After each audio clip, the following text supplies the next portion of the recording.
of champions has arrived as 12 schools descend on Stark County in search of football glory. Hello, Ohio, and welcome to Championship Game Day, where we are live in front of the Pro Football Hall of Fame in Canton. And with us today, and with us the entire weekend, is our Grange Insurance Sports Site crew. Former Ohio State linebacker Jerry Rudzinski, as well as the king of the huddlers, JJ. Gentlemen, it is going to be a great weekend here on ONN. This is what we've been waiting for months. State finals, it doesn't get any better than this. And we're getting that right out of the chutes with a great ball game. We got the Hall of Fame behind us. I'm fired up. Absolutely. We have a very intriguing matchup to get started. It is an intriguing matchup of two of the top Division III programs in the state. Steubenville, looking for its first title since 1988. Big Red will battle 10-4 Columbus DeSales. And keep in mind, we are here all weekend and all day long. At 2:30, we'll have the pregame show for the Division V contest, followed by the game at 3 o'clock. Hamler Patrick Henry taking on Cincinnati Hills Christian Academy at Fawcett Stadium. And day one closes out with the Division II championship game, Toledo Central Catholic playing unbeaten Canfield. That contest kicking off at 7 o'clock. But first, we want to take a closer look at the D3 games. Let's find out how both of these teams got to this point in the state championship game. Steubenville has been dominant during its drive to Stark County. Big Red really hasn't been threatened at any point in the playoffs. The victims, Lisbon Beaver Local, Canal Fulton Northwest, Newark Licking Valley, and Akron Buchtel. Columbus DeSales has also looked unbeatable in the postseason. Hillsboro was the Stallions' first conquest. DeSales then romped past New Albany and then shut out Thornville Sheridan. Clyde did play the Stallions tough last Friday night, but the Flyers just didn't have enough to overcome the power of the purple. Now, the most famous man ever to come out of Steubenville is one Dino Paul Crecchetti. He's better known to the world as Dean Martin. But while Dino is still Steubenville's favorite son, Reno may be a close second. Mike Raymond has the story. Over 100 years of football tradition here in Steubenville. They've had the undefeated seasons. They've had their state championships. But for more than 20 years, one coach has led this team consistently to winning seasons, a name that's synonymous with Big Red. They know me because they don't like me, or they know me because they do, or they, but they know Big Red football, and I just happen to be a small part of a great organization. Reno Sakash has roamed through this locker room the past 23 seasons. It's steeped in tradition. Brick by brick, names of every player that's ever worn a Steubenville uniform over the last 105 years. And though Sakash has coached the Big Red into 3 prior state championship games, he's never had a year like this one, a chance to go 15-0 for the first time. Just because you're 14-0 doesn't mean you're any better even than the 4-16 we had in 9-8 in 98. We're not better than any other team that played here. We're as good as any other team that played here. We have the same type of kids, and we're just a fortunate team to be playing one more week. In a game that's sure to bring the masses from Steubenville. We have fans everywhere because there's Steubenville people everywhere, and that's good. And we don't apologize for our town being a little bit depressed. There's no apologies for that. We're here. We're fighting, and our town will be here 500 years from now. And whether or not you are a fan of Big Red football, the coach just wants respect. I learned a great thing in church about 2 months ago, that there's 2 types of people, humble and those about to be humbled. So we feel there's humble teams and those about to be humbled. So we're not about to be humbled. In Steubenville, Mike Raymond, the Ohio News Network. Now, guys, there is not a much more loyal following here in the state of Ohio than fans of Big Red. The Steubenville crowd is going to turn out for a sold-out game in Massillon. Oh, they're going to come out in mass. But I'll tell you what, Coach Reno said earlier in the week, this will be the best team they've played all year, and he's correct in that one. It's going to be a dandy. Steubenville's been jumping out to quick leads pretty much every playoff game they played. They have some speed. They got Jeremy Presley there at tailback, and, of course, Maurice Bogart at flanker. These guys run real well, but Zach Colaros is a guy that really sparks that offense, and Coach Reno has shown he'll loosen things up. They're not just about running the ball. He'll sprinkle in a reverse. He'll sprinkle in a trick play. He'll move it around. Well, we still have plenty more to talk about here on our pregame show, ONN's Championship Game Day. Up next, we take a look at the other team involved in this game, the Columbus DeSales Stallions. It's all headed your way here on ONN, Ohio's channel for high school sports. It is a cold but beautiful day here in Canton at the Pro Football Hall of Fame. ONN Championship Game Day as we count down to the Division III state title game between Steubenville and Columbus DeSales. With all the new blood taking the field during the weekend of champions, it's good to see a familiar old face out here as well. Columbus St. Francis DeSales has made a habit of deep runs into the playoffs. Since 1990, the Stallions have 8 Final Four appearances, 3 state championships, and 3 runners-up titles. Dom Taberi has more on this squad from the capital city. The Stallions of DeSales are playing their best football of the year, and they hope that continues to be the case when they take on the Big Red of Steubenville. They have a great tradition. Their team sounds a lot like ours from listening to Coach Sokoch talk about Steubenville Big Red. Kids are dedicated, good students, work hard, great athletic ability, so it's going to be a great matchup. DeSales is a Division III team that plays a Division I schedule. Taking on teams like Cincinnati Xavier and Moeller this year, the Stallions are a battle-tested team that fears no one. Playing those teams, it gives us a certain confidence knowing that we've already come up against some real good competition. We don't fear anyone, but we sure have a lot of respect because we've taken a beating a few times. The trophies tell the story. Over the years, the Stallions have won 3 state championships in football, the last one coming in 1998. And as you can see, there's room for a new one. That would mean everything. That's the reason why we're playing. That's everything. Football's a physical game, but at this point, we know both teams are pretty good physically, so I think it's going to come down to who's tougher mentally. And the Stallions know it won't be easy. They have a lot of respect for Steubenville. For the Ohio News Network, I'm Dom Taberi reporting. Chris Thomas is the guy that we need to watch for DeSales, and he needs help to open up those holes. Well, people are saying the offensive line at DeSales isn't that big this year. I don't know. I look at these guys, and they're averaging 250 pounds, but the big difference, they got 10 of 11 kids that are seniors on that offense. 8 of 11 are seniors on that defense. These guys want to leave on a high note. It is a different team with Chris Thomas healthy, and you've seen that the last few weeks. Well, we will be back in just a couple of moments to wrap up our first edition of ONN's Championship Game Day. We are at the Pro Football Hall of Fame, and you're watching ONN, Ohio's channel for high school sports.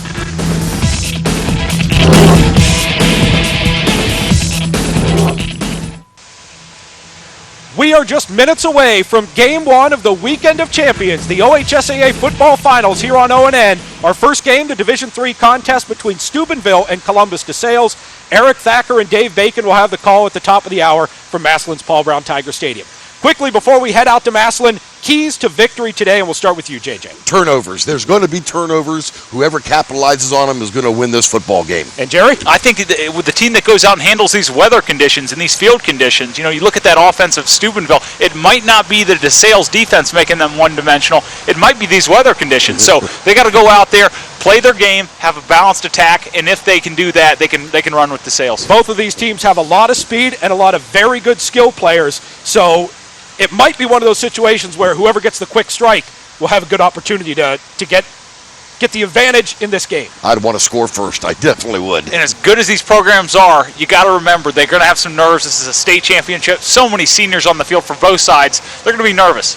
Well, we are done here at the Pro Football Hall of Fame. Coming up next, the Division III state championship game between Steubenville and Columbus DeSales. We'll be back at halftime here for the Hall of Fame. It's headed your way next on ONN, Ohio's channel for high school sports.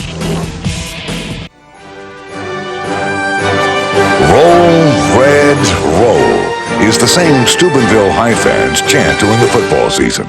This year, Big Red has not disappointed. They are 14-0, heading into the Division III state championship game.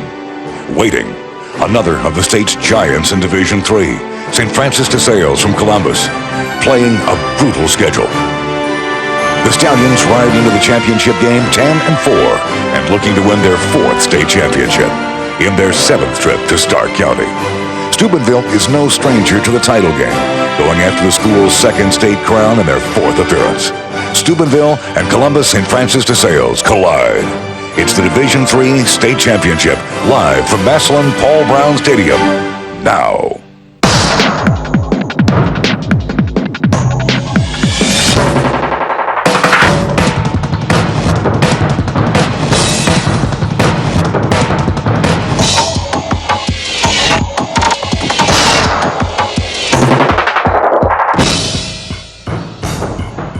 Paul Brown Tiger Stadium in Massillon, Ohio. Hello, everybody. Along with Dave Bacon and Dan Franzak, I'm Eric Thacker, welcoming you to ONN's coverage of the 2005 High School Football State Championships. We get things kicked off this morning in Division III. Steubenville, Big Red, and the Stallions of Columbus St. Francis DeSales. And yes, Old Man Winter has arrived. The field is a little coated with snow. You see it. It's a little slick. But for these teams, the good news is they like to run the football.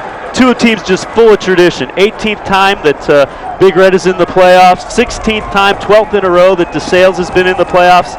They're thrilled to be here. This is a dream come true for both of these teams. And Dave, when we looked at these teams about midway through the regular season, a lot of people thought that these two teams would collide here today. And they didn't disappoint. They made it through the playoffs, and really an exciting time. And as we said, tradition-filled programs, and you couldn't ask for more for a state championship game. We'll be back and tell you how both teams made it here to Massillon right after this timeout. The Division III State Championships here on ONN, Ohio's channel for high school sports.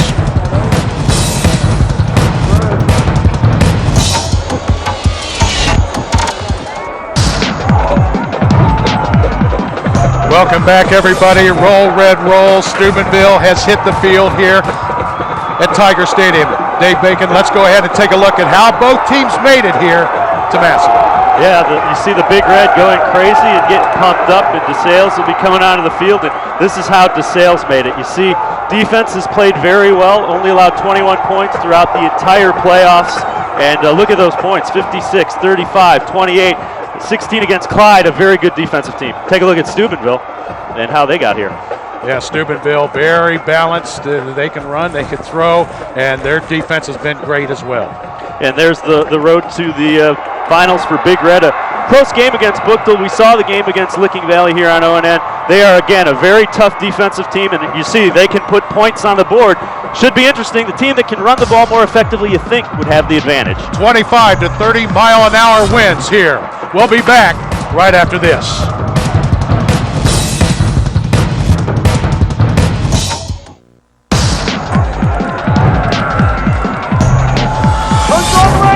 Welcome back, everybody. We had our coin flip earlier, brought to you by the University of Northwestern Ohio. Steubenville won the coin toss, elected to defer. So DeSales will get the ball first to start the first half of play. That plays into the part of Steubenville's defense, especially in weather conditions like this. Absolutely. You want to, if you believe in your defense, you want to get them on and get them going and try to shut down that offense. And we want to thank the University of Northwestern Ohio for sponsoring our kickoff, and they're going to have to tee it back up.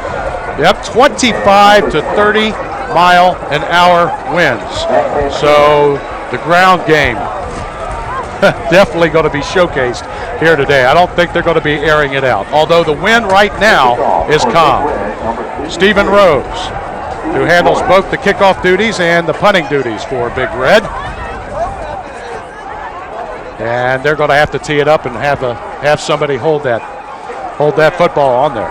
Yeah, the wind, it's gusting. It settles down for a bit, and then it kicks back up and makes it very interesting.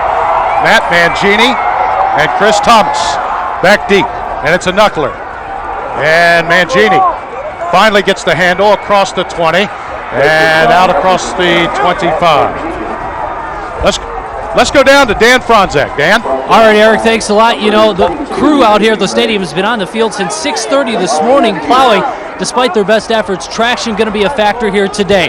Steubenville wearing a turf shoe for the first time all year. As for DeSales, they're wearing a combination of tennis shoe and turf shoe.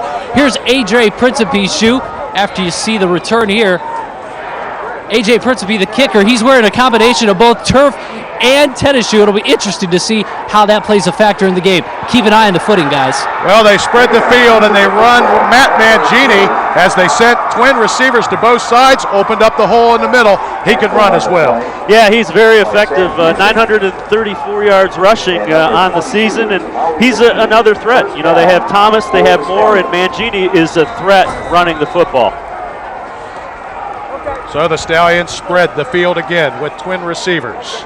To the far side, single receiver here to the near side. That pass, what a catch! Oh my, by Chris Thomas.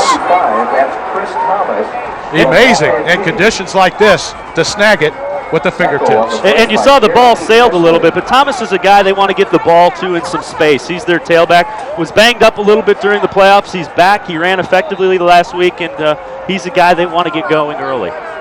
The lone tailback is the fullback, Justin Moore, who averages over 6 yards a carry.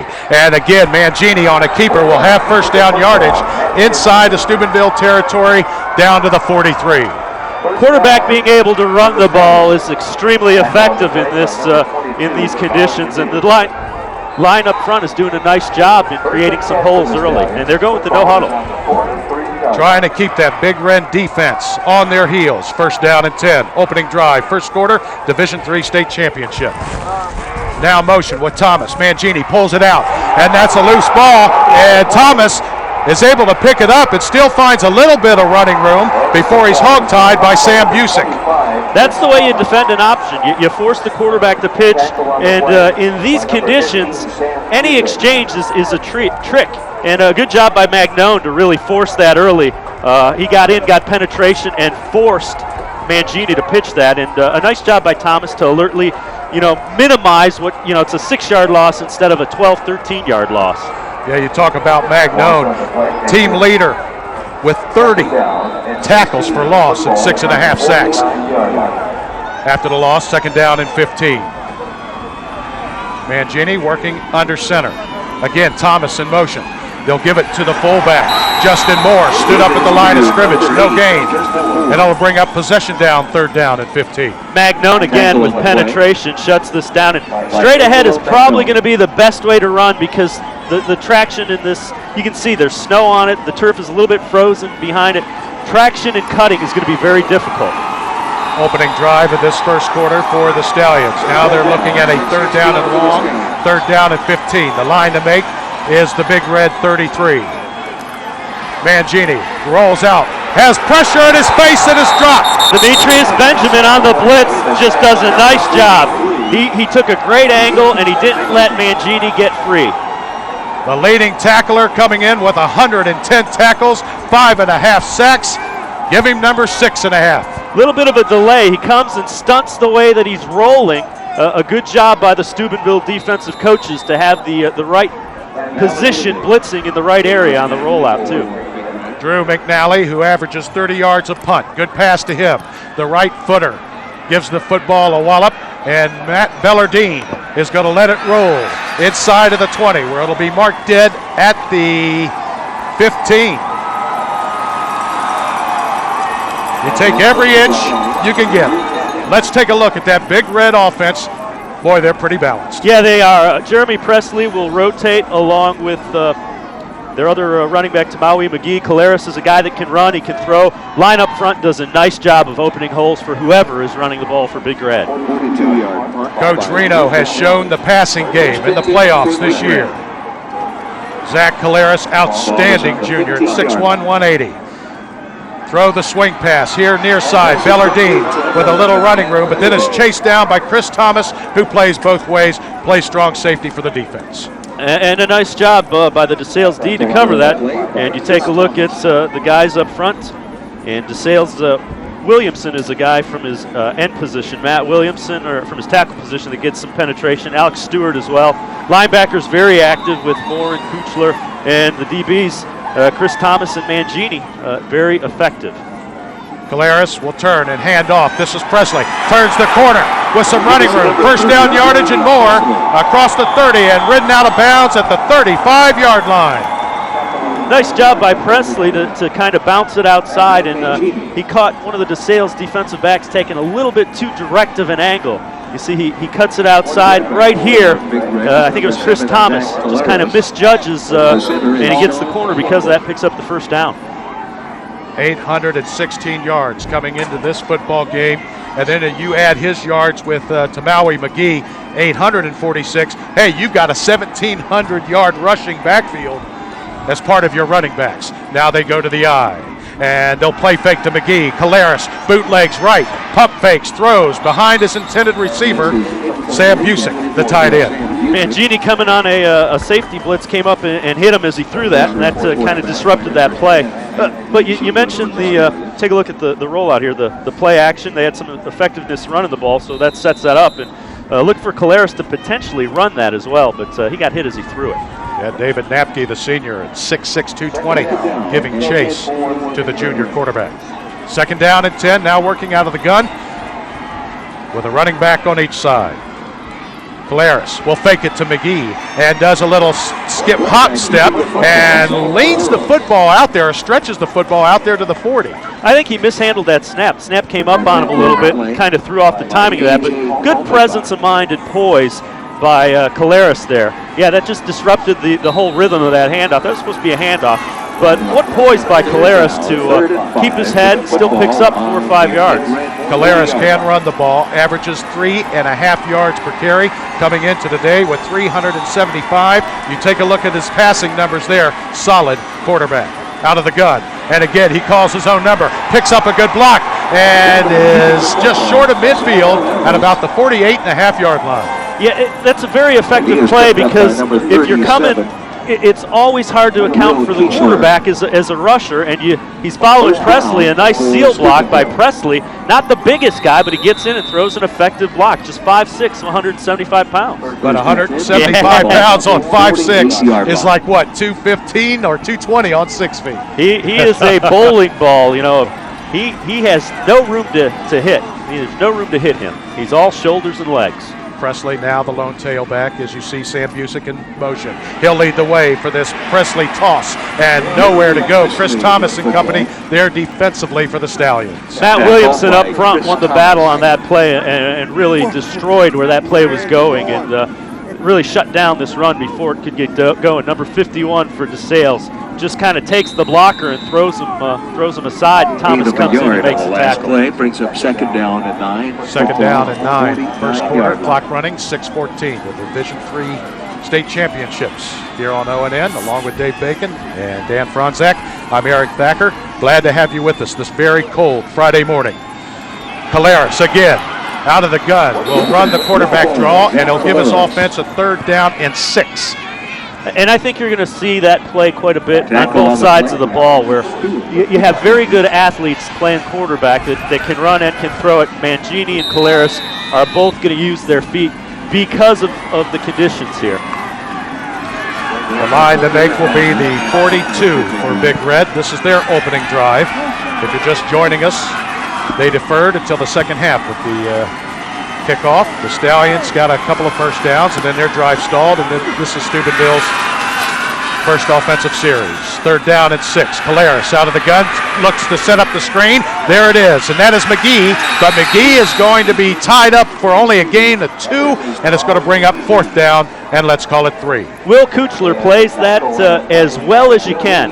That was a nice job of setting the screen up. They allowed the penetration up front, but the linebacker, Will Kuchler, stays at home and then makes a good, sure, open field tackle to bring up the 4th down in a punting situation. Big Red does a nice job. All 4 linemen come in and they throw it over the lineman. Kuchler plays off the block, makes the great open field tackle, and brings up a punting situation. Stephen Rose, one of the biggest punters and kickers you'll see at any level of football. Good pass to him, and the right footer gets a high kick, and Thomas and company, and they pounce on it at the 24. Nice coverage by Steve Davis. And we'll take this timeout, where the Stallions will go back to work here on ONN, Ohio's channel for high school sports. No score.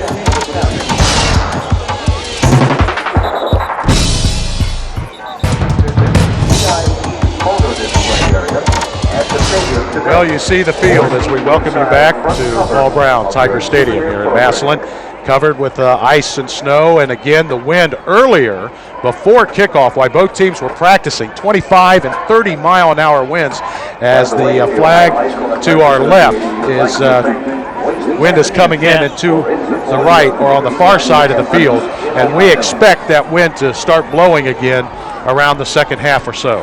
It swirls and it gusts, and it's going to really depend on the time of the game, really, as if the wind's coming at you or going. It's not a consistent, blow. And you see the flags there on the goalposts will show you the direction of it. So if you're just joining us, Each team has had an offensive series here in the first quarter. Neither team able to withstand a drive. Both drives have stalled around midfield. And now the Stallions will go back to work at the 4:33 mark for the second time. Matt Mangini, 6 foot, 190-pound senior, is 756 yards passing. And he can also run almost 1,000. And then he turns and hands off. This is his fullback, Justin Moore, a very effective runner across the 30, out to the 31.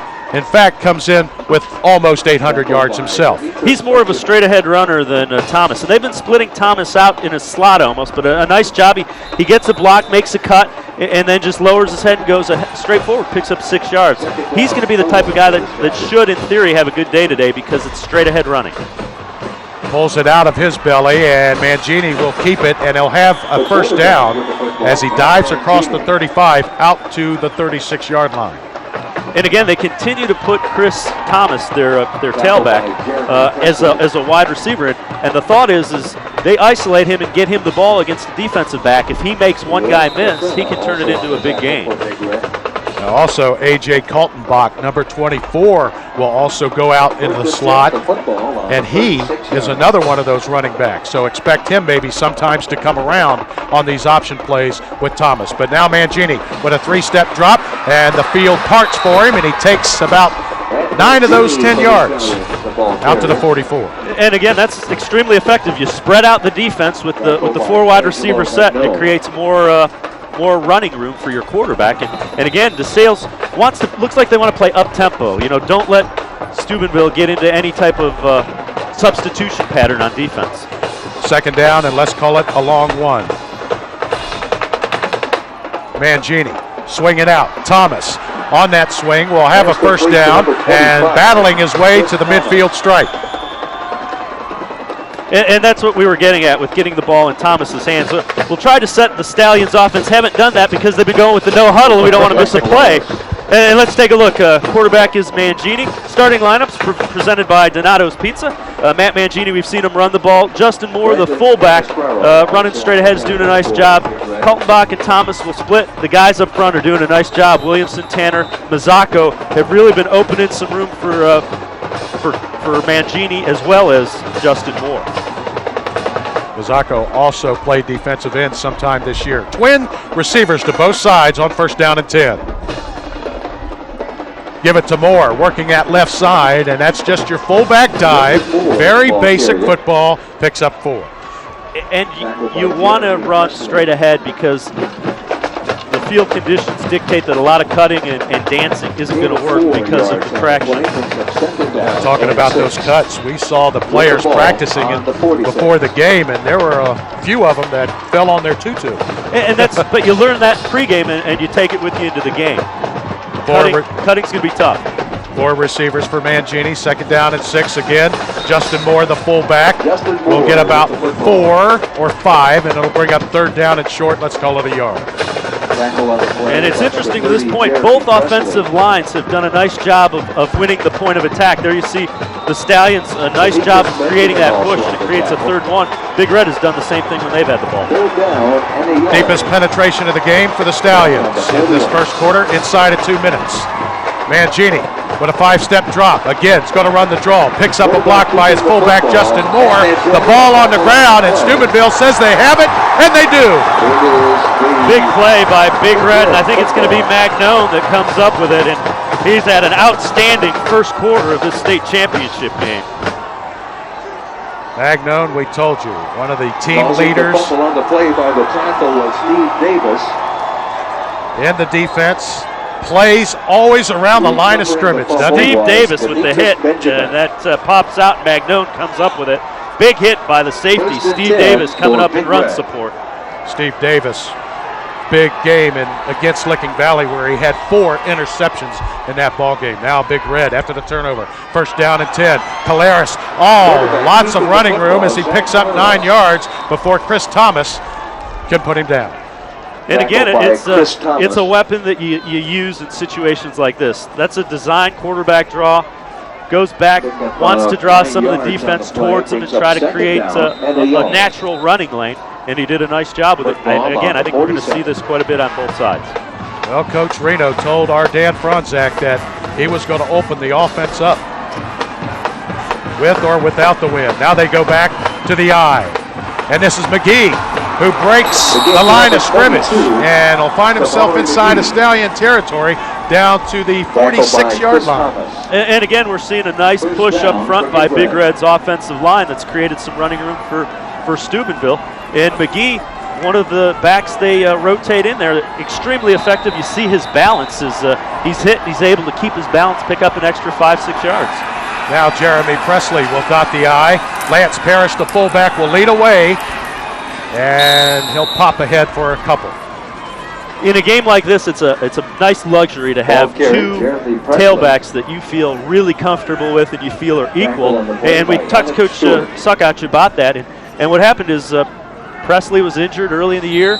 McGee came in and they said, you know, this guy can play. We need to use both of these guys. So an injury early in the year has really benefited Big Red as the season has gone along. Similar story for the Stallions as well. When Thomas went out, Colton Bach and Justin Moore had to pick up the rushing load. Twins to the far side with an eye. Caleres will fake the give, looks to throw. In the middle of the field, he was open but short hopped him. Dan Vogel. Well, actually, you see Caleres was expecting one of his receivers to cut over the middle, and he broke it out straight. Just a little bit of a different read between quarterback and wide receiver, as I think one guy was clearing out, and he was looking for Bogard to cut in and in the cleared out vacated area, and Bogard just kind of broke it to the outside instead of cutting over the middle. Yeah, Dan Vogel had the deep route. So you're right, Dave. Now it's 3rd down and 8. The line to make is the 37-yard line, and Caleres will work out of the gun with Presley on the right side. Caleres, high pass, looks for the screen. We've got a flag, open. That's Steve Davis at the 20, down to the 18, but hold everything. We may have a line of scrimmage penalty. I think we're going to get a holding penalty on Presley because Will Kuchler was coming on the blitz. He did a nice job of picking it up, and I think he hooked him. And if he didn't, I don't think that play was going to be complete because Caleres was kind of no procedure is the call. Yeah, and I think it may have been on Presley. I think he moved early before the snap. He kind of hooked Kuchler a little bit, did a nice job of picking up the blitz against a much bigger guy, but they do call procedure.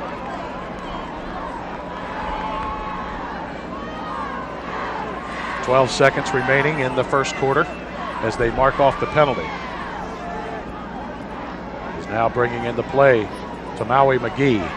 So Presley will sit this play out. Yeah, illegal motion on the offense. 5-yard penalty in the previous spot, remains 3rd down. So it's going to make it 3rd down and 12. And again, the line to make will be the 37-yard line. So you spread the field out with trips to the far side, including Maurice Bogard with 29 receptions and 616 yards. And Bogard in motion. Caleres, throw the swing. Too tall for McGee, and it's 4th down. So Big Red unable to capitalize on the Stallions' turnover. Trent Schumacher and Matt Williamson coming on a little bit of pressure there. It forced Caleres to hurry his throw just a bit, and it sailed on him. Good defensive pressure by the Stallions. They're trying to set up that little swing, and just a little bit too high. Chris Thomas and A.J. Kaltenbach back deep for the Stallions. Again, Stephen Rose, the punter for Steubenville.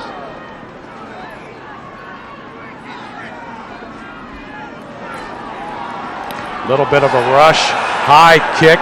Kaltenbach is going to let it hit at the 37, and then it's going to be marked dead at the 21-yard line. And that'll do it for the first quarter. No score.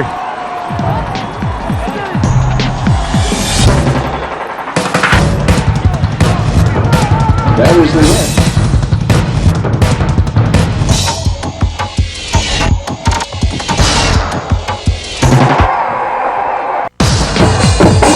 Welcome back as you see this frozen tundra here at the Paul Brown Tiger Stadium as we start quarter number 2.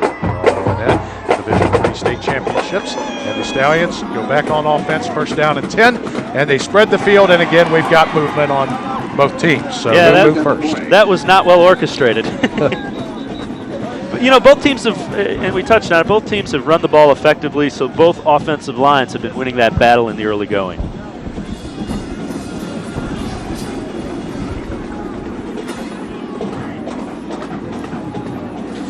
Due to the no-huddle offense, we haven't looked at the Big Red starting defensive lineup presented by Donato's Pizza. We want to thank them. You see McGee, Presley, and Benjamin, very good linebacking core. The DBs have been extremely effective. Busick and Davis come up and hit you. It's been declined. Actually, that's a dead ball. Snap infraction, still first down. You want it back? Back. We're going to take it back 5. So it's a dead ball foul. They won't decline it. It'll be 1st and 15. Yeah, on a dead ball, you don't have a choice there. So no option. You take the penalty. 5 yards, 1st down and 15. So scrimmaging from the 16-yard line. The Stallions, this is the deepest that they've started a series. And this is their 3rd series of the ball game as we get ready to start quarter number 2. Mangini on a play fake. He's 2 for 2 here in the first half. And he's going to take off with it and pick up about 8 yards. So both quarterbacks, Mangini and Caleres, getting it done in between the tackles, rushing up the middle. Actually, both are the leading ground gainers for their respective teams. Caleres 26 yards, Mangini now 28 yards. But again, you know, he looks over, he has an idea of who he wants to throw. It's covered. So it's a very good option to tuck the ball under and run, and he picks up 9 yards. So after the gain of 9, they spread it out. Twin receivers both sides. And Mangini on 2nd down and 1. You can go deep in your playbook with that. Inside blitz coming by Big Red, and they'll just collapse on the fullback, Justin Moore. But again, he plows ahead for 4 yards and a 1st down. Let's go down to Dan Franzak. Dan? All right, guys, thanks a lot. You know, the Steubenville side of the stadium all sold out. In fact, the entire city's pretty much here.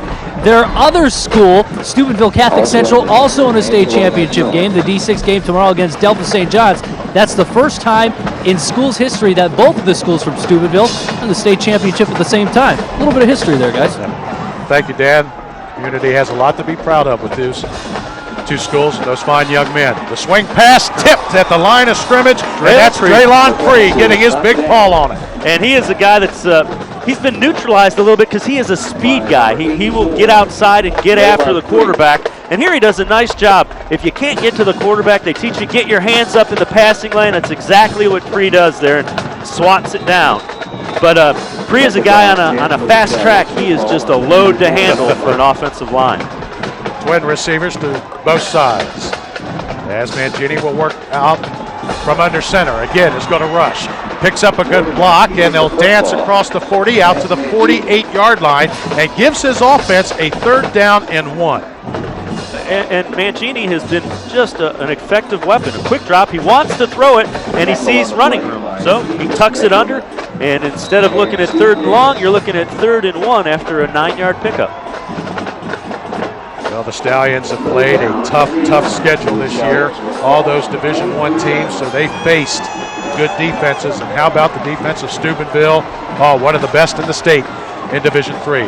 Again, spread it out with twin receivers to both sides. And now Justin Moore, will he have 1st down yardage? Yes, as he crashes for 2.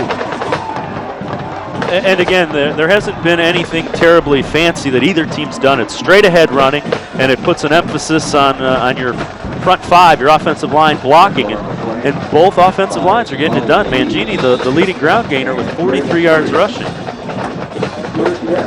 Yeah, only 8 passes have been attempted between these 2 teams combined in the first half. 1st down and 10. And now you have a slot I. Thomas will dot the I, and he'll take this carry as he follows Moore, his fullback, as he turns the corner at midfield and then dives out of bounds at the 47-yard line. And that's really the first time we've seen the Stallions trying to run something around the corner, and Thomas had a good degree of success. Nice blocking up front again as Justin Moore leading the way, the fullback there, seals the corner for him, lets him get around McGee, and good pursuit is coming up to knock him out with Sam Busick. Now you go with a slot offset I as the fullback Moore slotted over to the right. So they'll try that corner, but then well defensed in the backfield, a host of red jerseys, including the speedster on defense, Jaylon Pree. Yeah, Pree turned it inside, and Ralph Petrella, one of their returning starters from last year on the line, really cleaned it up nicely. Good job of playing this run by the Big Red defense. Pree does a nice job of turning it in, and then Petrella said, no, I'm here, you're not going forward. That's a tackle for loss of a half yard. Bring up 3rd down and a long one.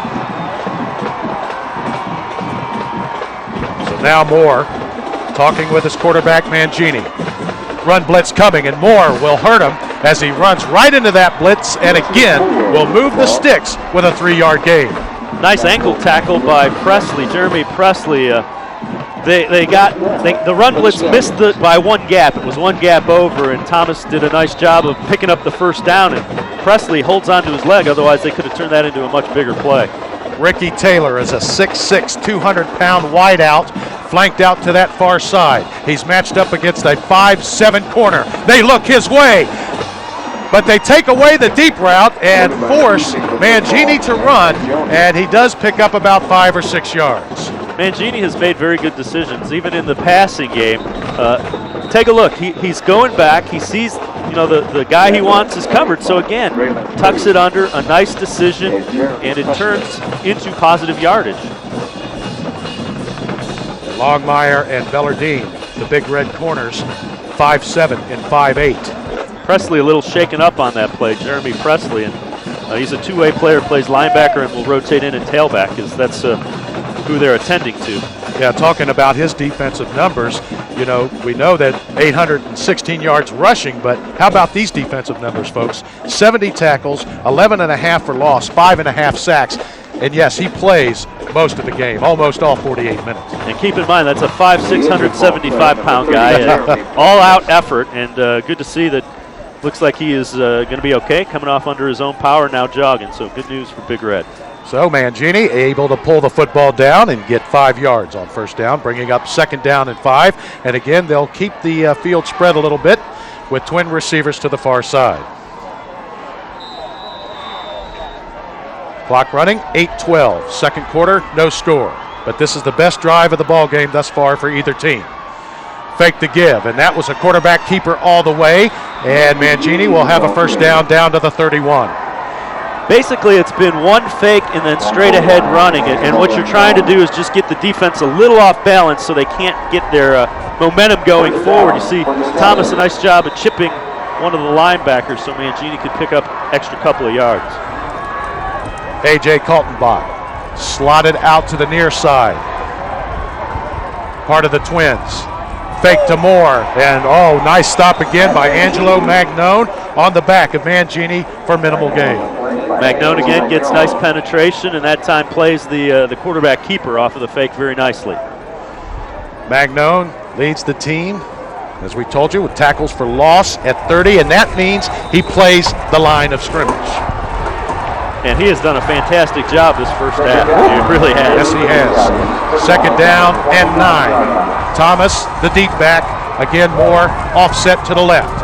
And Moore will lead the way once again as Thomas cuts back down to the 27-yard line. So DeSales will look at a 3rd down and 7 to keep the drive alive.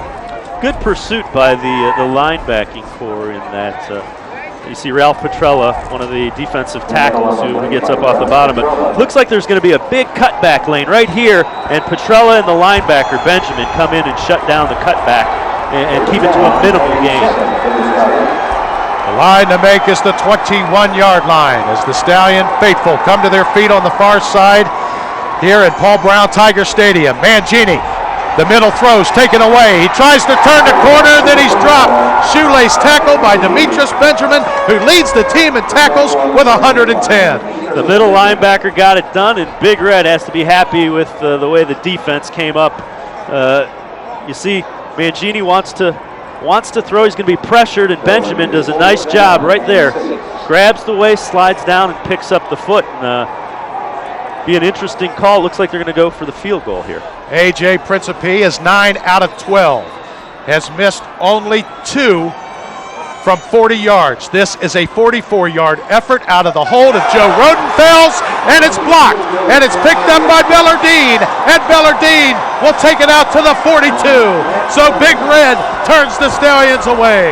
And I think it was Bellardine that blocked it as well. Great effort by Matt Bellardine, and he's a guy that's just a terrific athlete. Plays a little bit wide receiver, a little bit of defensive back, comes up with a huge special teams play. See him shaking the hand because he got that flush with his hand.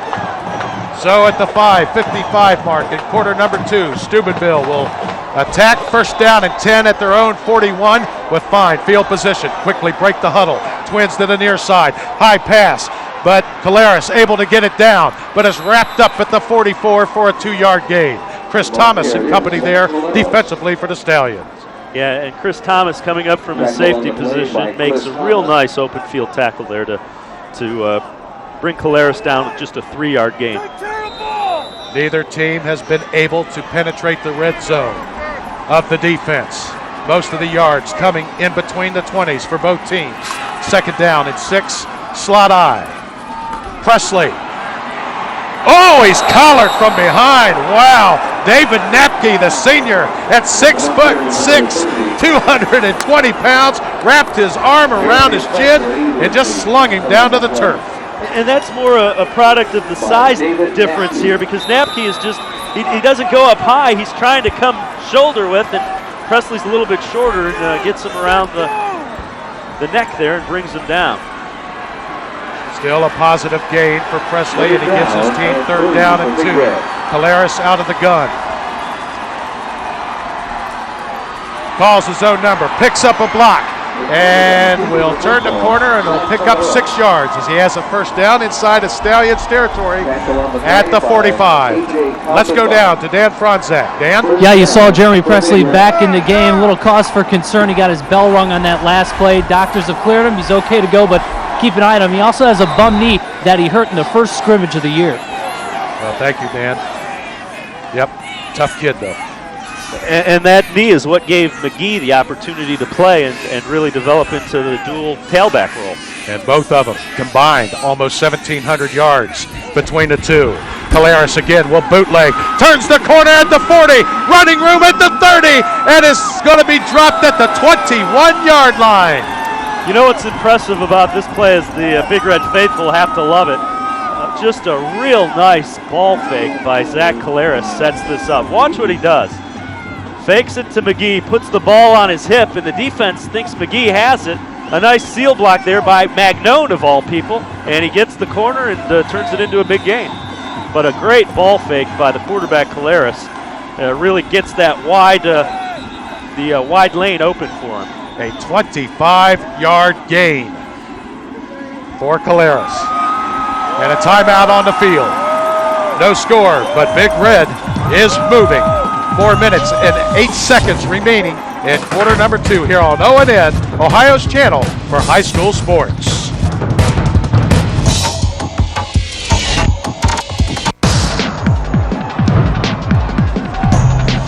Well, welcome back, everybody, as we take a look at Steubenville Big Red, Jefferson County. Roll, Red, roll. For the first time in the ball game, and the Stallions in the neutral zone. Big Red is in the red zone.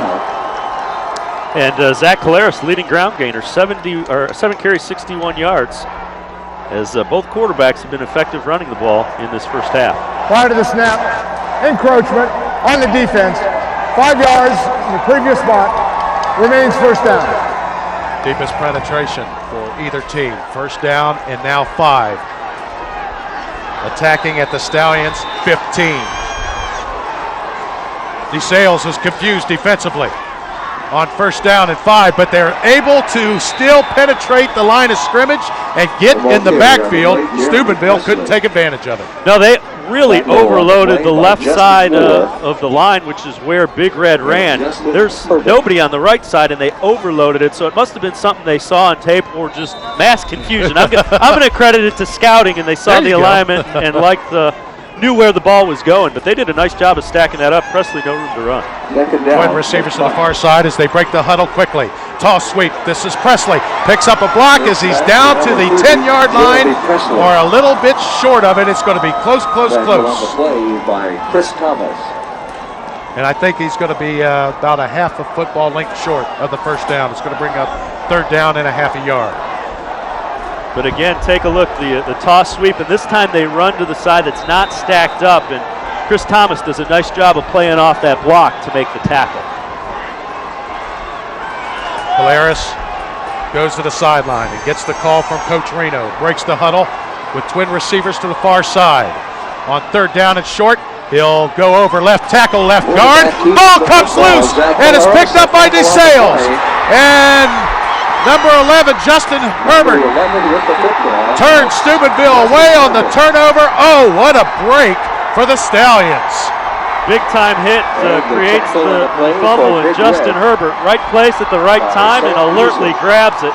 But Collaros kind of lowers his shoulder trying to get in there, and the hit comes from Chris Thomas. Moore hit him high, Thomas came in, the ball popped up when Thomas hit him. Justin Herbert grabs it, and the DeSales defense comes up with the biggest play of the game to date as they keep Big Red out of the end zone and create the turnover to give them the ball back. And DeSales is going to take a timeout at the 2:47 mark as we keep it right here. And again, Steubenville found offense, was winning the line of scrimmage inside of the 15 down to the 10, and then boom, got turned away. Well, credit both teams because they've been able to make the big special teams play and the big defensive plays when they need to. Both offenses have run the ball very effectively, but when it's come into the scoring area, the blocked field goal and then the drive inside the red zone, the defenses have really turned away the offense. Well, DeSales' defense is just a fine, outstanding program as you take a look at DeSales, located in Columbus, actually right across the street from Brookhaven in Columbus, Franklin County. Oh, I tell you, what a fine tradition. They have first down and 10 at their own 18. If you're just joining us, no score in the first half. Neither team able to really establish anything until Steubenville got down close to the 10-yard line, and then the fumble, and that's where we are now. As Mangini rolls, has pressure, and that pass to Thomas. But Demetrius Benjamin really coming on the blitz did not allow that to happen as he got a piece of Mangini as he was trying to throw it away. Be sure to join Dandy Crow and Jerry Radzinski for all the inside and first half recap on the Army National Guard halftime show. Just minutes away, so stay tuned for that. Second down and 10. And they are live from the Pro Football Hall of Fame in Canton, How right about up the road. that? Yeah, how about that? Great looking set.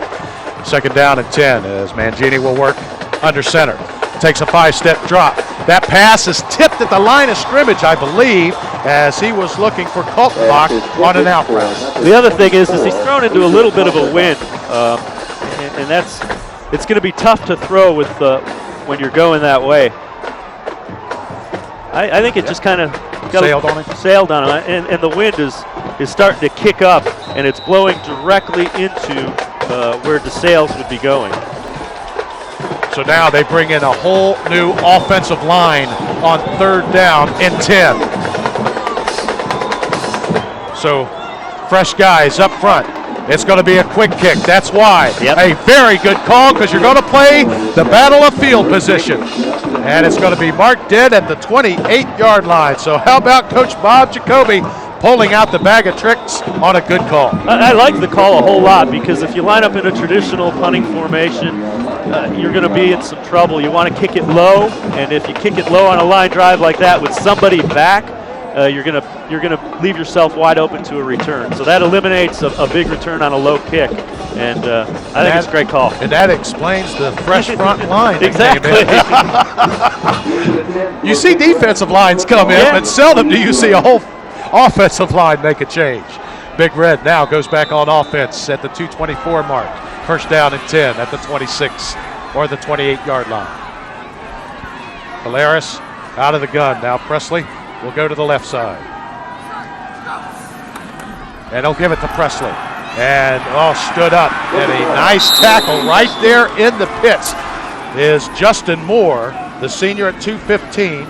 The outstanding fullback. He can also hit you from his linebacker position. And that's filling the gap as a linebacker. Get in there, break down, hit him, wrap up. And a nice job of helping out there by David Napke as well. Second down and 9. 2 minutes and counting. And Coach Reno telling his offense to slow it up. You look at the clock. He doesn't want to give, in case they can't get a first down on this series, doesn't want to give the Stallions any time here before the first half ends. So Caleres will keep the ball and he'll run across the 35 out to the 38-yard line.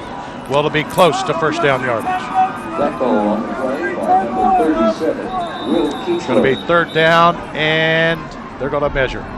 And there you see the fake, and then a nice job of blocking up front by Petrella. Creates a little bit of a lane, and Caleres does a nice job of following that.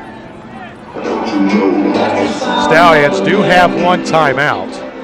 Big Red still has their full allotment of 3, although I thought they burned one in the first half, so the clock may be off there. They stretched the chains, and they got it just by that much, just the nose of a football. And it's important to note, Big Red does have 3 timeouts remaining in this first half. Keep the memories alive. Order a copy of today's game for just $19.95. You can see the game forever. Just visit OhioNewsNow.com. First down and 10. And now let's see if Coach Reno hurries up with his offense as Caleres rolling. Still nobody open. Oh, he bought some time there and finds an open Maurice Bogard, and the sure-handed junior cannot haul that one in. He was too wide open. He'd probably like to have this one back. He tries to grab it and look upfield before he has it. He knows he has some room, but what about the job of Caleres here? Rolls out, the blocking's real solid. Now he reverses field. Watch the fake here, and that buys him some time. And he finds Bogard, and right there, he just kind of tried to turn up field before he had it. Second down and 10. Presley on the right side of Caleres. Works out of the gun. 7-step drop out of the gun. Looks deep. Nothing there. Now in the middle of the field. Too tall for Matt Bellardine, the senior at 5'8", 190. Pass is incomplete. A little bit high on it, and again, the weather conditions, it's cold, you can't feel the ball quite as well as you normally do, and this sails on Caleres a little bit high for Bellardine. Good protection, but just a little bit high. And the clock working in the favor of the Stallions because it stops. 2 incomplete passes stop the clock. 1:13 remaining, third down and 10. So let's see if Big Red keeps it on the ground here, or will they air it out to try to keep the drive alive? Caleres, the junior quarterback, 65% passer, is going to run the quarterback draw. Picks up a couple of blocks, look out, has a first down before he's belted at the 48-yard line. I mean, he took a shot, but look at the junior, pops right back up. Took a shot from Chris Thomas, but again, this is a design play. Drop back, nice block, waits for his blocking to develop, then he sees his seam, and Chris Thomas sees him coming and puts him in his sights and delivers the blow, but not before he gets into DeSales territory. Scrimmaging at midfield, 1 minute left, first half, all kinds of time. Throw it here near side, Bogard down to the 44-yard line. Like the fact that they came back to Bogard before the end of the half. I'm sure he's upset he didn't make that catch earlier. Yep.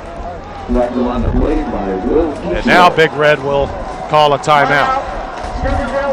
And we'll have to find out if they have 1 or 2 remaining. The scoreboard has 3. So it's going to be second down and 6. Remember, if you're just joining us, Big Red had an opportunity here in the second quarter. Got down to the DeSales 10, but turned the ball over on a fumble. Caleres stretching out. Big hit big hit. Big hit by Chris Moore again. Justin Moore and Chris Thomas actually combined on the hit. And Big Red, you see that we touched on this. Great history of football. 18th year in the playoffs. You see their record in playoff game. This is their 4th championship game. And 1984 was when they won the state championship. And They are definitely in a battle here with DeSales to try to bring home the second state title to Steubenville. Another stat that they have a 30-game regular season winning streak that has been 3 years long, so they'll take that into 2006. But the most important game's this one right here. And being wrapped up at the line of scrimmage, Trent Schumacher, the senior at 6 feet, 205 pounds. Caleres could go nowhere. And again, they're just trying to get Caleres in some open space and see if he can create some stuff. The fake, trying to draw defenders away, but Schumacher does a nice job of playing off his block and making the tackle. Inside of 30 seconds now. Caleres again out of the gun. Presley on his left side. And he's going to run it again. And then gets hit hard again. The football on the ground. And DeSales has it at the 17-second mark. Will Kuchler's the linebacker that came up and made the hit. And I believe it's Chris Thomas that comes up with the recovery this time. Last time it was Thomas that made the hit. This time Kuchler the hit, Thomas the recovery. There you see Caleres. Here's the hit by Kuchler. The ball comes loose, and Thomas comes up from his safety spot to recover it. The Stallions have one timeout. If they're looking for Principe for a field goal, they're facing the wind. The wind is in the face of the Stallions here on 1st down and 10. Mangini looks to throw, rolls it out, is going to keep it, trying to get out of bounds, and he stops the clock at the 45-yard line with 11 seconds left before halftime. And as you might expect, both quarterbacks the leading rushers in this game, given the conditions. 57 yards rushing for Mangini on the day on 13 carries, and Caleres 80 yards in the first half on 12 carries. So it's been a matter of exchanges are tough because the ball's cold and your hands are cold, and both quarterbacks are athletic enough that you feel good about letting them run. And the football having a heck of a time staying. Yeah, I'd say the wind's kicking up a little. So Justin Moore is the lone deep back, and now he turns back to the referee. And does he call a timeout? Wants 11 seconds on the clock. We only have 10. Yep. And in this formation, the guy to keep an eye on is Thomas. He's kind of in the slot on the bottom part of this screen. And Big Red is also keeping an eye on him as they have a couple of guys in that neighborhood. Mangini on the play fake in the middle of the field and incomplete. Oh my, Justin Moore. So the middle was open and could not haul it in because, I love the call because they saw the coverage swinging over towards Thomas rather, and Moore couldn't come up with it, but that was a great call because that's where the help was coming from that area of the field. Because he was looking to run. Yep. And did not look that football in. But a timeout on the field, 8 seconds remaining, so they're going to talk about probably just heaving this one down. No chance for Principe, just too far of a kick. Well, we saw Steubenville's playoff history, and the St. Francis DeSales, also a huge playoff history. 16th year in the playoffs, 12th in a row. You see their playoff record. They've been in 7 state championship games. You see the years. They've got 3 state titles already in the trophy case, and they're very much in a battle to bring home the 4th here in 2005 as we're scoreless with 8 seconds remaining in the half. And look at the DeSales faithful patting our ONN banner. We thank you very much. And glad to have you with us. They know how to get on TV. We like that. So DeSales out of timeouts now. You have 8 seconds remaining, and Matt Mangini may just send everybody deep and heave this thing downfield. Now you always want to be aware of where Thomas is too, because if you get him open in some space, good things can happen for DeSales. Pressure backside, and Mangini's hit hard on the blind side. There's the speed rush from Draylen Pree. He gets the sack to end the half. The speedster, the sophomore at 6'2", 180, closes out a fine defensive performance for Big Red. But DeSales played stout defense themselves. Both teams go in the locker room. No score here on ONN, Ohio's channel for high school sports.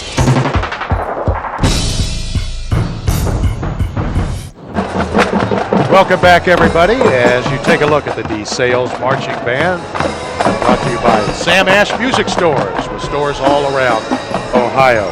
Both teams at intermission, no score. Both teams played outstanding defense.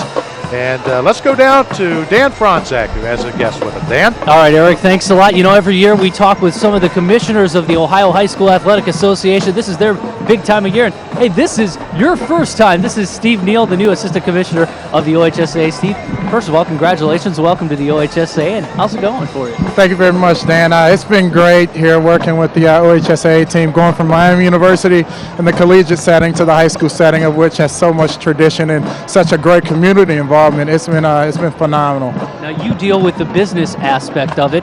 What kind of businesses are kind of jumping aboard to support the high school athletics? Well, pretty much all businesses embrace the tradition in the community, as I mentioned before, you know, basically because they like to be involved and get exposure at a lot of our events and work wholeheartedly to profess some of the great skills that the kids are learning every day, working with the athletic programs, leadership and character and integrity and those things. So working with a lot of different businesses.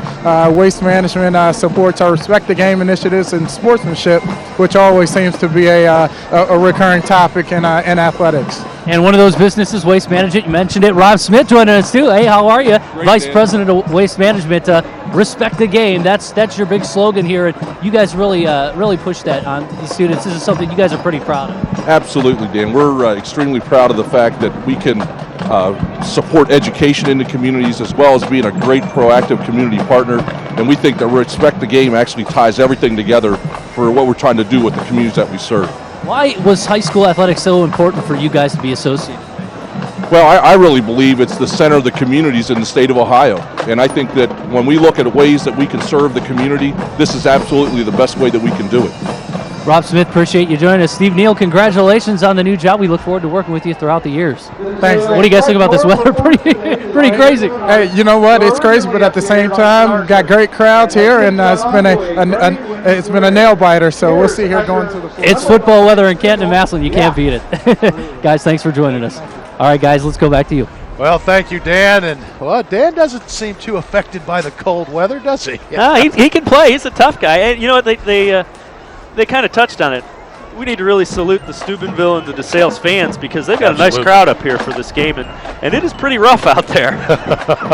When we were driving to the stadium, and I was thinking, oh my gosh, the car was blowing on the street. And I'm thinking, how are we going to play this game? It was gusting to like 40 miles an hour, but I tell you, just an outstanding venue for a great Division III championship game. They couldn't have scripted it better. Yeah, a lot of people want points, but how about a defensive battle? That's what I like. Defensive battle and big plays by defense and special teams. All righty, so now we're going to send you to our Army National Guard halftime show with Andy Crow. No score at intermission.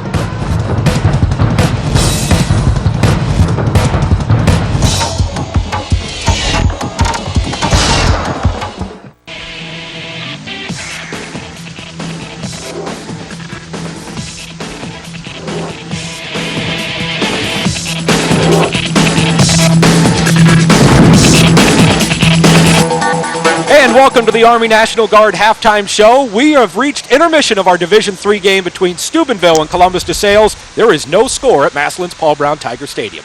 I'm Dan DeCrow, along with former Ohio State linebacker Jerry Rudzinski. We're set up in front of the Pro Football Hall of Fame here in Canton. And Jerry, the first half, your observations, defense dominating the game. Well, and I've seen two great quarterbacks in Caleros and Mangini, two of the best football players on the field. They've had some highlights, but they've had some big turnovers that have cost their team. Let's go back and take a look at those first half highlights from Massillon. It was Columbus DeSales getting the ball first, but on 3rd and long, Matt Mangini is sacked by Demetrius Benjamin, and that is a theme of this game. Steubenville gets the ball. Jeremy Presley picks up 15 yards on the end around, but the drive would stall, and Steubenville would be forced to punt. DeSales now moving into Big Red territory, but here, a big turnover, Jerry. Well, sometimes the weather can cause turnovers in these kind of conditions, but there it was just great tackling by the Big Red defense. And there has been a lot of great tackling by Big Red today. In the second quarter, Columbus DeSales with an opportunity to go get on the scoreboard with a field goal attempt. But the attempt from 44 yards out is blocked, and the score remains 0-0. This sets up a Steubenville drive. The quarterback, Zach Caleras, who is really getting the job done on the ground, having trouble throwing the ball, but he's running well, picks up 24 yards down to the DeSales 21. But then on 3rd and 1 from the 10-yard line, another mistake, and Jerry, this one was huge. Well, in the DeSales offense, 10 of 11 guys are seniors. On their defense, 8 of 11 are seniors. Justin Herbert, though, the player's only a junior. This guy made a big play in a state championship game. There's an underclassman helping out. Caleras coughs it up, and Herbert in the right place at the right time. DeSales would later quick kick to get the ball away from the shadow of their own goal line. Steubenville did cross midfield one more time, but Caleras put the ball on the ground again, and at intermission, we are scoreless at Massillon's Paul Brown Tiger Stadium, 0-0, Columbus DeSales in Steubenville Big Red. Obviously, right now, Jerry, what is huge is the defense and those turnovers. Steubenville's had a couple drives, and they can't keep the ball in their hands. And I think a big story would be Chris Thomas and the fact that he's been so quiet in the first half. They're spreading the offense out there for the DeSales Bob Jacoby offense. They're putting him out at wide receiver. They're getting him out of the box in there on the offense between that tackle box, and he's been quiet. I think DeSales is surprised how few touches he has and how few yards he has. It is cold, it is windy, and it is really affecting the passing game. Yeah. Both quarterbacks struggling, and we've seen some drop passes as well. Yeah, a lot of quarterback draws that we saw in the first half. I think these coaches are going out there maybe giving their quarterback one read to make. If it's not there, tuck the ball, go get some positive yardage, and those guys are really having success on that quarterback draw. Right now, it looks like this is the kind of game where there could be one big play that could really shift the entire focus of this contest right now. A turnover, a big run. The question is, who's going to get it? Yeah, it might be off a turnover, someone picking up a fumble. Chris Thomas has been active defensively more so than offensively, but Zach Caleras, that quarterback, I think that guy has a big arm. I think he can go out there and make a big play, and all he needs is one break, one open pass. He's got that strong arm. He's a big guy. He can scramble around and make a guy miss. He might be the guy that creates that big play. Steubenville is moving the football, but Big Red is not converting it into points. Scoreless at Massillon's Paul Brown Tiger Stadium at halftime of the Division III contest. We are going to be out here in front of the Pro Football Hall of Fame throughout the entire day, as it is the Weekend of Champions here on ONN. The Division 5 game coming up at 3 o'clock, followed by Division 2 at 7. After this break, we're going back to Massillon for the second half.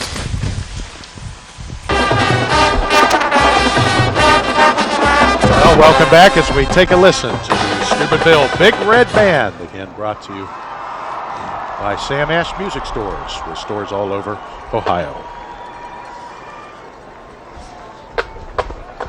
Interesting first half.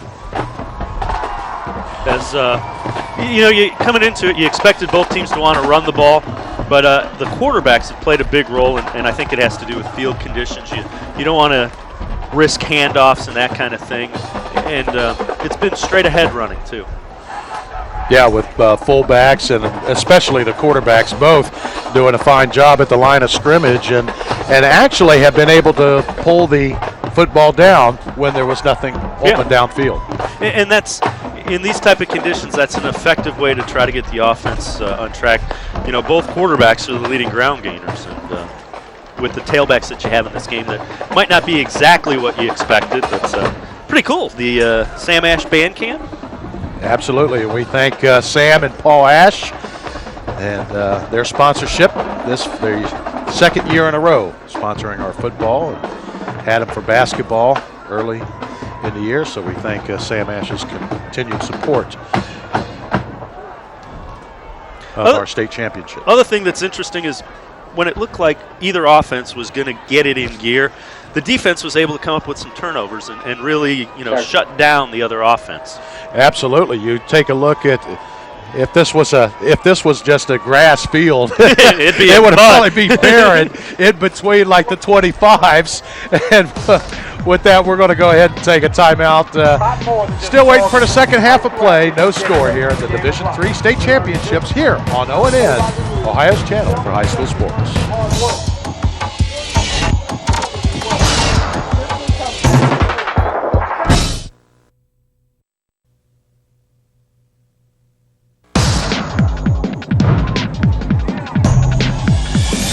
We welcome you back to ONN's coverage of the 2005 OHSAA High School Football Championships.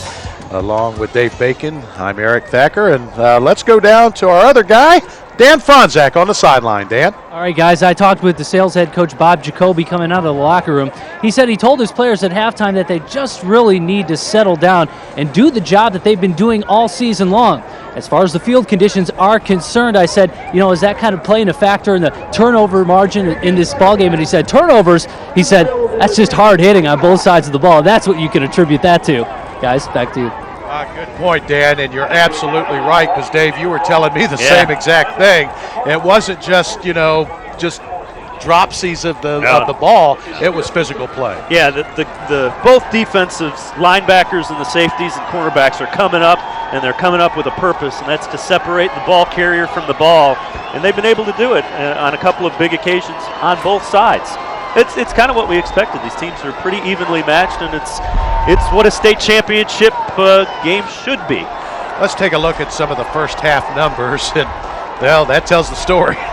Yeah, passing yardage, we didn't expect passing to be terribly effective because of the weather conditions, and a lot of those running numbers on both sides are by the quarterback. Caleres has 80 of the 115 for Steubenville, and Matt Mangini has 51 of the 90 for DeSales. The turnovers, could be even as well, and both turnovers have stopped. That doesn't figure in the block kick by Steubenville as well. Well, Old Man Winter has had no effect on the faithful for both teams.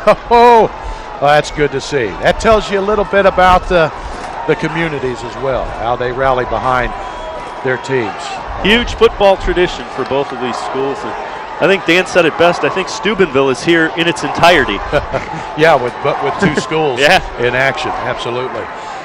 So the second half of play getting ready to begin here on ONN, and you kind of wonder, is it going to be that one big play, that one deep pass where somebody's all alone, or one of those big turnovers that is able to be returned?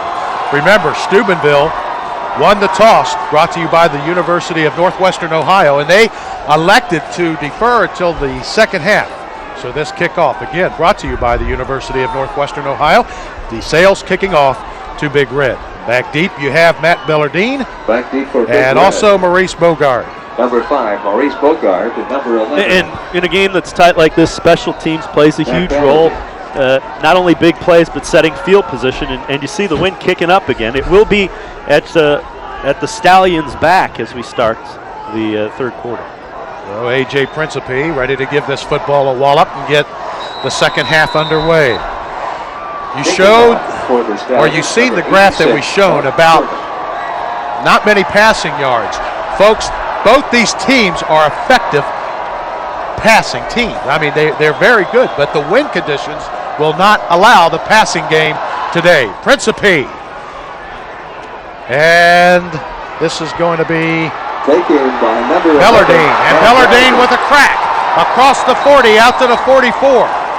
So Big Red, first down at 10 in excellent field position to start the second half of play. Yeah, nice play by Bellardine. Kind of hopped over one of the defenders there, made a quick cut and got into some open space to give Big Red really nice field position to start this third quarter. First and 10 for Big Red. If you're just joining us, Big Red football is on the 43-yard got line. inside of the opposition's 25.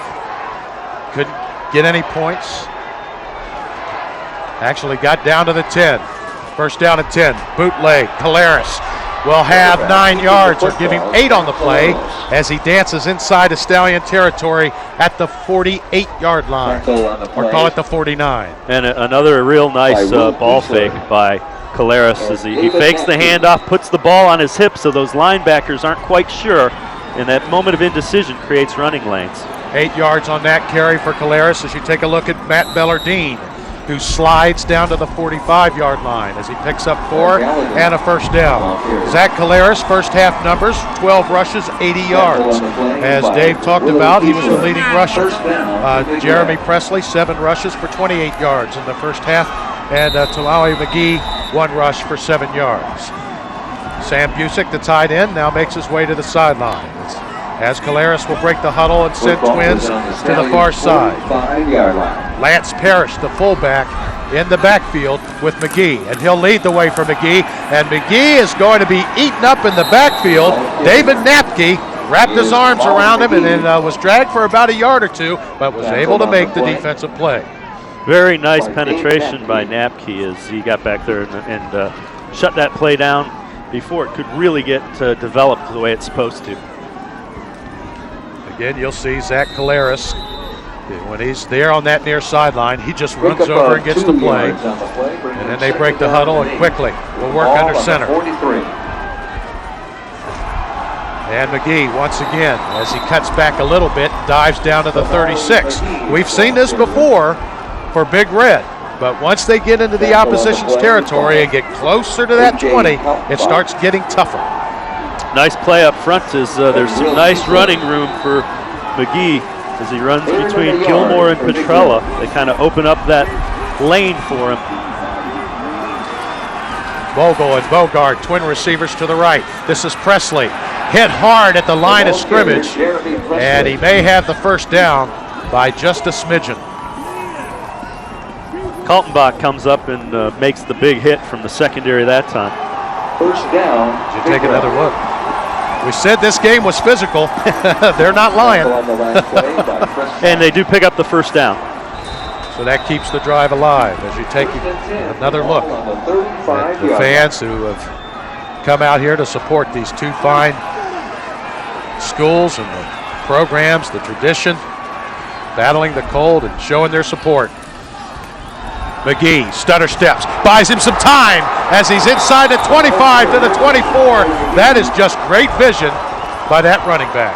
Yeah, a nice job of getting him a little bit of a crease. Magnone, two-way player, opens up the crease, and really McGee does the rest. Nice pickup.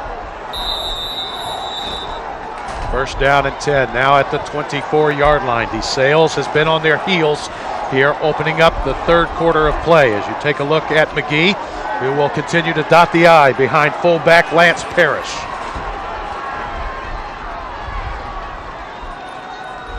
Nice play fake as Caleres rolls it out right at the 15, picks up a block by Bogard. Touchdown, Zach Caleres and Big Red. Nice play by the quarterback, Caleres. Again, a real nice play fake and a good seal block on the end to spring him. But Caleres goes over 100 yards on the day with that touchdown run and gives Big Red the lead. Take a look. There's the fake, nice seal block right there by Magnone. Bogard gets in the way and a nice cutback by Caleres. Touchdown leads to a 6-0 lead for Big Red. 25 yards on the Caleres scamper. And now Stephen Rose for the point after. It's up and through. So Big Red takes the opening kickoff of the second half and marches 60-plus yards for the first score in the ball game here on O&N, Ohio's channel for high school sports. And Zach Caleres makes it happen. Roll, Red, roll.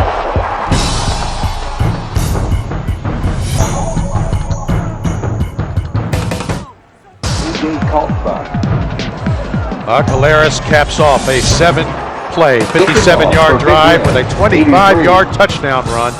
And credit Maurice Bogard on a fine block that sprung him the rest of the way at the 10 for the first score of the ball game. So now Big Red's going to kick off, and we're going to see how DeSales answers offensively as A.J. Kaltenbach back deep to receive, as once again for the 5th unofficial time the ball is blown off the tee. Kind of reinforcing the whole win thing going down on the field. Yeah, it's important, even if the Stallions don't put up a score here. They want to pick up a couple first downs, get back in the rhythm of their offense, and kind of settle things down. Oh, Stephen Rose. Oh, he puts a fine foot to leather on that one into the wind and kicks it 5 yards deep. So how about the leg of Stephen Rose there? And that brings the crowd to its feet. When you score a touchdown in a game like this, all of a sudden everybody's play picks up a little bit. Yeah, the intensity is there. The adrenaline gets going. Let's see how the Stallions are able to answer. Matt Mangini, the leading rusher in the first half for the Stallions, now breaks the huddle with a slot I. Kaltenbach is the slot I receiver. Hammered in the backfield, nowhere to go. Michael Snyder, 6'1", 230-pounder, able to get in there and just drop him for a loss of a yard. Yeah, Big Red likes to kind of slant into the gaps there, and this time Snyder does it perfectly as he just comes off his block into the little lane there and makes the play. Threw him for a loss of a yard. Chris Thomas has yet to find any running room in this one. 2nd down and 10 with Moore. Offset to the left, and he'll block for Thomas, and Thomas will Chris Thomas with the football. bring it out about 4 yards, and there hasn't been very much running room for anybody outside of the quarterbacks who've been able to pick up 7 and 8 yards a crack at times. Yeah, they're able to spread it out a little bit more, and this time it's just bunched in tight. He's going to put his hand right on the hip of his big guard there, and he follows Matt Williamson and picks up a couple yards. 3rd down and 6. The line to make is the 30. So Mangini will get the first down, and he picks up a block as he rips off 15 yards out to the 39-yard line. It's an important play for the Stallions because if you can get, they pick up a first down on this. If you go 3 and out and you give the ball back to Steubenville, there's a big momentum swing there. Now you get another 4 downs, you get your offense going. Let's see what they can come up with. But again, it's the design quarterback draw. It comes back, a nice block up front is delivered. More on Benjamin. Yeah. And Mazzocco also a nice block. Chris Mazzocco. Now the backs are split. Belly give and a yard gain at about the 41. Maybe 2 yards. And again, running up front is going to be tough as Petrella and Benjamin there kind of stack the line. On the play by Ralph Petrella. If you're just joining us, both teams battled to no score in the first half, and then Steubenville just under a 60-yard, 7-play drive, able to get the first points on the scoreboard. And now DeSales, this is their first possession in the second half. As you take a look at Mangini, and this time the running not there as a sea of red, including the disruptor, and Angelo Magnone was the one that disrupted that whole thing in the backfield. Yeah, and watch Tamawi McGee playing both ways here. Nice decision, comes and plays the gap well, and then Magnone comes from the backside to help him. But McGee and Magnone, a nice job of shutting that play down. Actually, McGee was like, hey, I'm the one that made him change the direction as you take a look there at Magnone. And again, no running room for Mangini on 3rd down and 7, and they're going to have to kick it out, to kick it away. And Presley is hurt. Tackle on the play. Presley was involved on the tackle, and he is in some pain. And we take a look at right here. There's Magnone. Presley comes in low and kind of got rolled over there with Benjamin and Mangini. Yeah, and then he kind of hammered his fist on the ground. And his helmet, and he took his helmet off.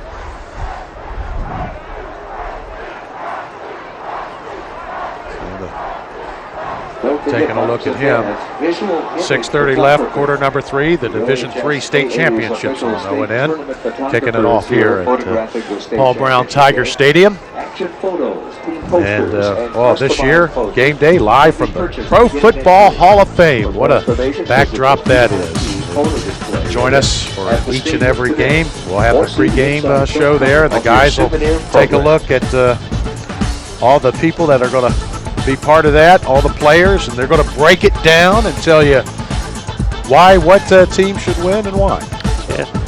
From the steps of the Pro Football Hall of Fame in Canton. And weather over there is going to be a lot like the weather is here. Cold and everybody bundled up there. Only need the eyes uncovered if you're watching this one. Except for Dan Franzak. He wasn't all bundled up. He was just out there like he was down in Palm Beach or something. Nah, he's used to it. He's used to that weather. We're hiding up in the booth. Yeah, I heard a story somebody was telling me about you always know when winter hits because it always, coincides with the weekend where the high school football state championships. It's like never fails. I remember last year it was cold and windy, about 30 degrees last year as well. Yeah, let's tell you about that you can keep the memories alive by ordering a copy of today's game for just $19.95. You can see the game whenever you want, forever. Just visit OhioNewsNow.com and order your DVD of this game. Still taking a look at Jeremy Presley.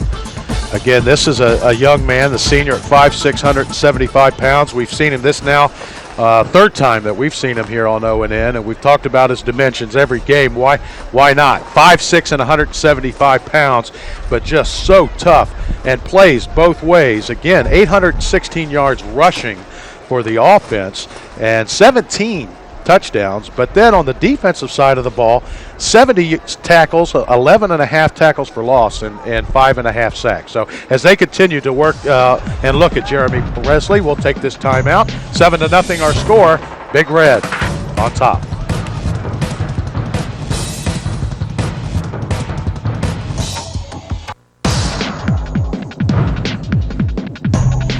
Well, we welcome you back as they still continue to look at the fine senior running back, linebacker Jeremy Presley. And now, is he up on his feet? I think he is. Yes, he is. So he's going to be helped off. But, you talk about the toughness of number 30 as he gets a well-deserved hand from the faithful. They know how hard he's played this year. 30, Jeremy Presley. He has been a solid football player for Big Red this year. But it's 4th down and 4. So Steubenville, after scoring the first touchdown, and the Stallions get 1 first down after the kickoff, but then unable to keep the drive alive. Now they're forced to punt the football away. And Drew McNally will hit this from about his 32. And back deep for Steubenville is Matt Bellardine, who brought the football out in good field position last time. He touched it. Matt Bellardine. And McNally, that punt is blocked on the ground, picked up by Steubenville, and they're going to take it to the house. And it's the same guy that blocked it that picks it up and runs with it, Daryl Longmire. Daryl Longmire comes up with a block, and a huge special teams play for Big Red as he gets piled on after he takes it back. The senior at 5'10", 170 pounds. We talked about a play here or there. Well, none bigger than that one. Wow. Take a look. He comes from the middle right there, makes the block. Then the ball is still free, and it's Longmire that eventually picks it up and runs it in. So he blocks it and returns it. That's the second block for Big Red as well. They blocked a field goal, now they block a punt. So the second half, Big Red here in the first 6 minutes of play, looking to put the 14th point on the board. It's a fake. They fake it. The 2-point conversion is open, and they convert to Dan Vogel. A huge 2-point conversion, because that forces the Stallions, if they score a touchdown, to think about the same thing. Sam Busick, the holder, completes the pass to Vogel to make it a 15-0 lead. And it's a designed one right there. All the way. Sometimes you may see a bobbled snap or something where that forces them to do that. What a call by Coach Reno. Very well designed, too. Points he probably thinks will come at a premium here in the second half. And again, if you don't go for 2, that's a 3-score game. Let's go down to Dan Franzak. Dan? Yeah, we just found out, we heard about his knee earlier in the season. He has broken his ankle, obviously out for the rest of the game. His team's on top 15-0. He is happy about that, but yes, he broke his ankle. All righty, Dan, thank you very much. And you saw the emotion as he pounded his fist in the turf. Hey, Jeremy Presley, he played in the first half, had a whale of a ball game defensively, has been part of this team all year, so at least he got to experience this venue as a player. And he's a big reason why they're here. I mean, there's no doubt about it. If they don't have Jeremy Presley, they may not be in the state championship game. We remember we had that game with Canton Central Catholic when he had a couple of big runs there. That's when we were first introduced to number 30. So roll, Red, roll. Now 15-0 on Columbus DeSales as Stephen Rose will kick off again for Big Red. And DeSales is going to need a drive. With 6 minutes and 17 seconds remaining in the third quarter. End over end, low liner kick. over the head of Kaltenbach and into the end zone. So 2 kickoffs, 2 very different kickoffs for Stephen Rose. Same result for Big Red. And that one just took a nice big hop over the return man's head and into the end zone. Sometimes the ball bounces your way, and it looks like things were going Steubenville's way. 6:17 to go in the third. The wind not blowing right now. The flag just draped down the pole. First down and 10. So will Mangini look to throw here. He spreads them out with twin receivers to the near side. The lone tailback, Justin Moore. They fake to give to Moore. The option pitch. This is Kaltenbach. And hit, but he eludes a couple of tackles and picks up 7 tough yards. And that might be the type of play that they look to as opposed to throwing down the field. Just try to create some natural seams there at the option. And Kaltenbach, a nice cut there to make Benjamin miss, and good pursuit by Big Red. But a pickup of 8. Averages 5.5 yards a carry. Mangini just going to get first down yardage. So you're going to see that more here in the second half. Those first downs and yards at a premium right now. They just run the spread and a nice little kick-out block there by Harden to open up the running lane. Kyrell Crook flanked out to the far side. Ricky Taylor here to the near side. But they go to Thomas, who's open in the middle of the field. Thomas off to the races, gets a block at the 20, and is going to be hit at the 10, gets away down to the 5, down to the 4. First down and goal, Stallions. And I had mentioned in the first half exactly what the Stallions needed. They get the ball to Thomas in some open space, and they let Chris Thomas do what he does best, run with the football. He's not lined up in his tailback position. They get him out in the slot. A quick hitter makes the catch. Safety misses, and look at the cutback.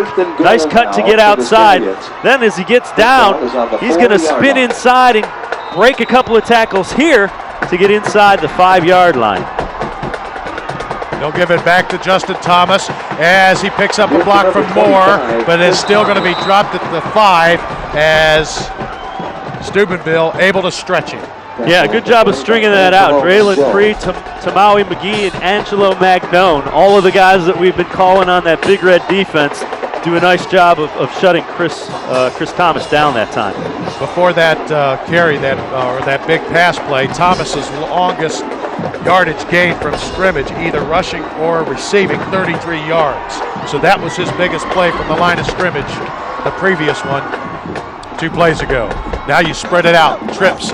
Blitz coming on the inside. Mangini splits him, and he's in for a DeSales touchdown. Man, that is what you expect from a team like DeSales. You answer a score. Looks like things are all against you. You come up with a big play, and you're back on the scoreboard and definitely back right in the middle of the state championship game. 5-play, 80-yard drive. And let's take a look at the final 10. Nice job of breaking the tackle, and Kaltenbach kind of leading the way as he just kept pushing and pushing the defender back, and Mangini gets into the end zone. 77 yards rushing and 1 touchdown now. Principe, who's only missed 2 extra points. That one is up and through. So our new score, Steubenville 15, Columbus DeSales 7. 4 minutes and 30 seconds remaining in quarter number 3. You keep it right here. This promises to be an outstanding second half. As now DeSales, they want to find that defense that they had in the first half. Remember, Steubenville took the opening kickoff of the second half and marched 58 yards with Zach Calaris' 25-yard run for the first score of the ball game. ONN is Ohio's channel for high school sports, and we're the only place to catch all of the action each and every Friday night through basketball season. Yes, folks, ONN has all the scores, highlights, and analysis in the Grange Insurance Sports site. Coverage from across the state with Andy Crow and Dave Chudowski, plus insight from J.J. Huddle and Jerry Rositsky. Big touchdown there, Dave, for DeSales. Oh, exactly what the Stallions needed to keep things going. And now they will kick it off and try to get good field position. Mark Sherman Now into kickoff for the Stallions. So you see the chunks of ice there that have been chipped away from the field of play, and it's kind of what we were getting at as far as there are spots of the field that are clear, and there are spots where traction will be very difficult. So Principe does trade off time with Mark Sherman in the kickoff duties, as Sherman now set to give this football a wallop, with his team scoring a touchdown. And over the shoulder, Bogard at the 10. And then it's going to be met rudely at the 20. And that's kind of the way this game has gone. The team scores and the special teams are all fired up and they come down and make a big hit. Adam Slepsky comes in and makes the play on special teams there. We've seen some nice hitting on both sides of the football. Oh, this game has been physical. And there you get a look at the Big Red sidelines. Let's see what they have in store for the Big Red offense, which this second half has been pretty efficient. This is their second offensive series in the second half. Zach Caleres, 25-yard touchdown on their previous possession, and this time he can't get away from the Stallions defense. And Will Keechler, the senior at 6 feet 200, along with Trent Shoemaker, the senior at 6 feet 205. Take a look at Alex Stewart too. He kind of forces this back inside there and allows Shoemaker and Keechler to get there. It's a nice job by Alex Stewart to kind of eat up the lead blocker there and shut that play down. Stewart at 265 moves well for a defensive end. Second down and 10. Caleres on the play fake, rolling. Now he's got pressure, hit as he throws, but it's complete at the 32-yard line to Bogard, and he'll bring it out to the 35. What poise by Zach Caleres as pressure right in his face. Yeah, Will Keechler really was drilling him as he threw that. He stood in there and delivered the play. Take a look at 37. Here he comes on a little bit of a delayed blitz. He gets hit, but a good job of delivering it where it needed to be for Bogard, and then Bogard picks up the first down out at the 35. But headsy play, tough gutty play by Caleres. McGee will dot the I. He'll take this carry over right tackle and picks up 6 yards across the 40 out to the 41. So good gain on first down and 10. Nice blocking up front on that play by Michael Schneider and Magnone. That's the area they were running behind, and made McGee's job a little bit easier because the defenders were cleared away, if you will. So McGee's going to get the workload of the carries in this second half. Lance Parrish, the fullback, number 34, will lead the way out of the slot I. Again, well defensed. This time, Zach Caleres is like, well, I didn't see much green grass that time. David Napke. Saw David Napke. Yeah, he just does a nice job of not being fooled by it. He pursues under control, I guess is the best way to put it, because nice play fake again, and Caleres tucks it under, and Napke just stringing it out. Now he sees where he can attack. Also good pursuit by Rodenfeld coming up from his cornerback position to help shut that down. Senior at 6'6", 220, as you see Napke there. And that was a tackle for loss, so it's now third down and 8. The line to make is the 45. And in the neutral zone, oh my, Matt Williamson. Yeah, he got into that neutral zone, so they're going to get 5 yards back.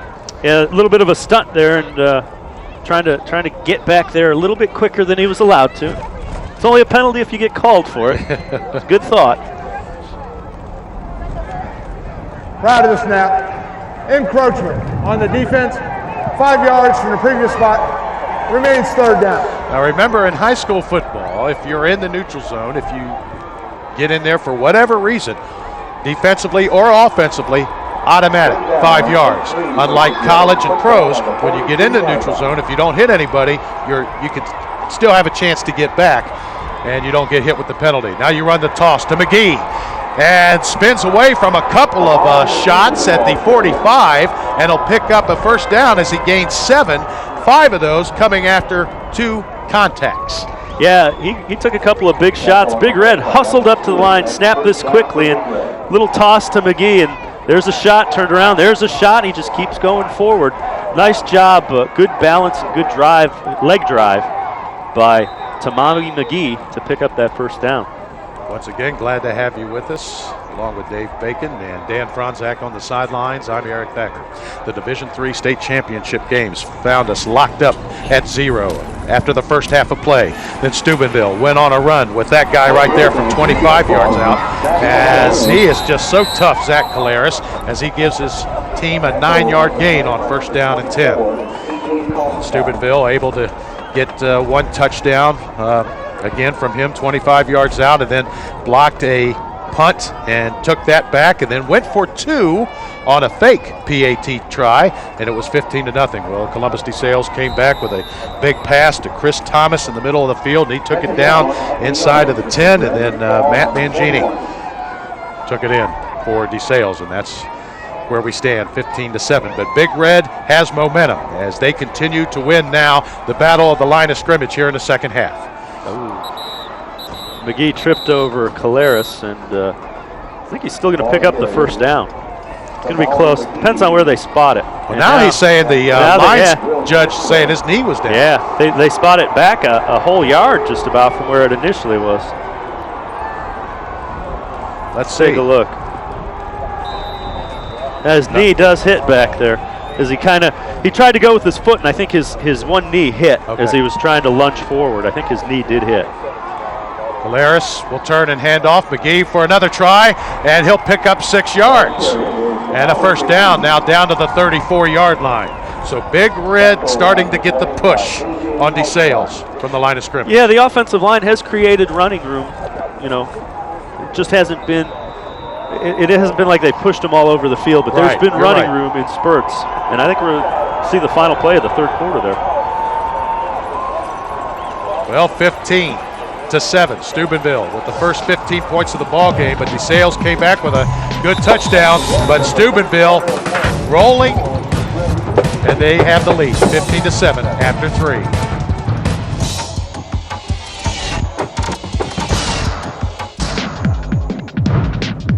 We welcome you back to the start of the fourth quarter of play. We have seen one 3 state championships here on ONN. Glad to have you with us, Steubenville. First down and 10 at the DeSales 34. No flag as Bogard moves, and now it comes.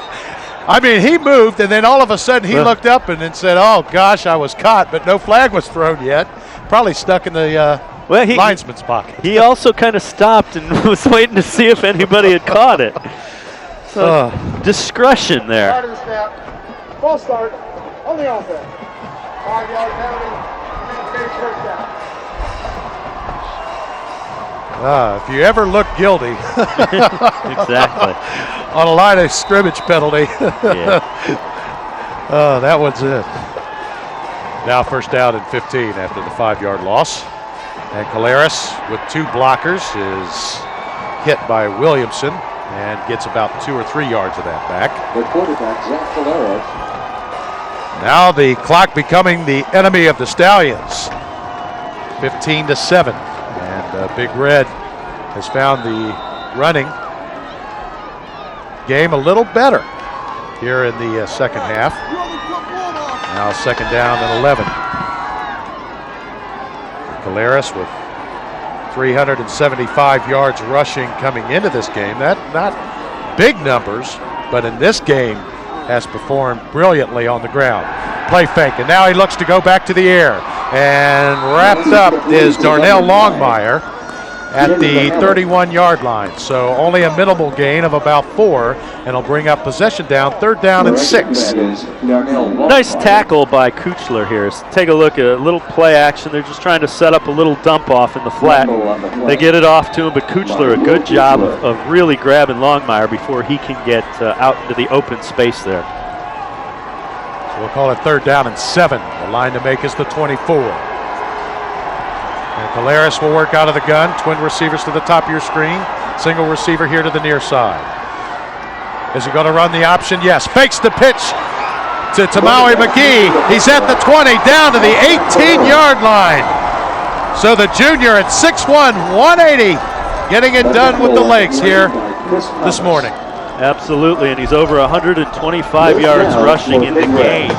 and a little option, fakes the pitch to McGee, and enough of a step there to get behind Kuchler and forces Thomas to come and make the tackle, but he's inside the 20 and he picks up another set of downs for Big Red. Sam Busick, the tight end, returns into this lineup. Busick 8 receptions, 177 yards. And now Caleres will turn and hand off. McGee at the 15, met at the 12 and stopped there as Thomas wrapped him up around the ankles. Tackle on the play by E.J. Kaltenbach and Chris Thomas. McGee up over 50 yards after this run on the game. Nice job of cutting back inside, and Thomas plays off a block and grabs a hold of his leg, but pick up a 6. Second down and 4, just outside of the 10. Clock running, 9:45. Fourth quarter, 15-7 our score. Steubenville on top and attacking again.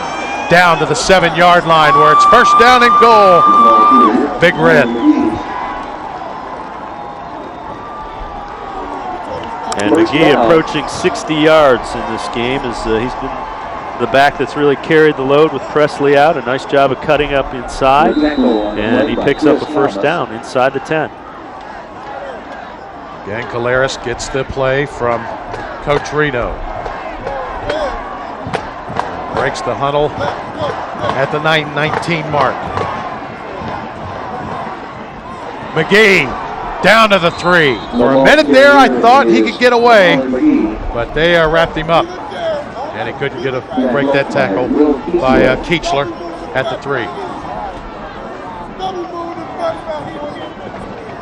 So second down and goal. You take a look at McGee. 846 yards rushing this year coming into today's game. 6.1 per carry, 9 touchdowns. And he'll dot the I on second down and goal. Double tight end set. Fumble. Caleres has to pounce on it. So an exchange problem there with his center, Sean Campbell. Wise move with a 8-point lead inside the 10-yard line. Don't try to pick it up and run with it. Just fall on it, grab the ball, maintain possession, and see what happens here on third down. Well, Caleres' athletic ability, look out for a rollout here where he can keep it or find one of the backs or the tight end in the end zone. So third down and goal from the 5. And 3 tight ends now. Caleres on the play fake. Touchdown! As he finds his tight end, Anthony Gossett, the sophomore at 5'11", 160 pounds. Yeah, Gossett did a nice job of getting behind the backer there and wide open. They faked the run, and they've got to respect the fake, and Gossett gets behind the defense for the touchdown. And boy, Big Red answers exactly like they needed to push it back to a two-score game. So Stephen Rose has had a busy second half. The point after, attempted on for the point after. Now the ball to Sam Busick. And And this time DeSales blocks it. They came in and blocked it, so our new score is 21-7. Yeah, it's Chris Thomas who made the play. And the Stallions 7. Let's go down to Dan Franzak, who has something for us. All right, Dan? thanks a lot, Eric. You know, DeSales knows a lot about coming back from behind in crucial situations. And the regular season finale against Ironton, they were down by 7 points with under 2 minutes to go. They scored a touchdown, then forced a turnover, and then ran out the clock from there. They ended up winning that game 24-16. Obviously, a lot more deficit to make up here, 14 points with 7:53 to go. Well, thank you, Dan, but they have the horses, no pun intended with the Stallions, but they have the horses that can get it done. So they're not out of this ball game yet. But the clock, definitely the enemy. As you take a look at Kaltenbach, number 24, is running back deep to return this kickoff. But again, just a fine performance by Zach Caleres. And with that touchdown pass, now has 23 for the year. Came in with 22. And has picked up a rushing touchdown as well today. So combined, he has 30 touchdowns for the year, both passing and rushing. 7:53 left, 21-7. We were scoreless at halftime, so we put on 28 points here in the second half. Who would have thought that? Yeah, no. And it's been a couple of big plays. And, a nice punt block by Big Red that really kind of swung momentum their way. That was a huge block extra point if this thing comes down to the wire too, because that negates that 2-point conversion now. So it's still 2 touchdown and 2 PAT game. End over end kick, and Justin Moore will play it over his shoulder and brings it out to the 32-yard line. So St. Francis DeSales, Coach Bob Jacoby, his offense will go back to work, trailing by 14. Tackle on the play by Jonathan Spaulding.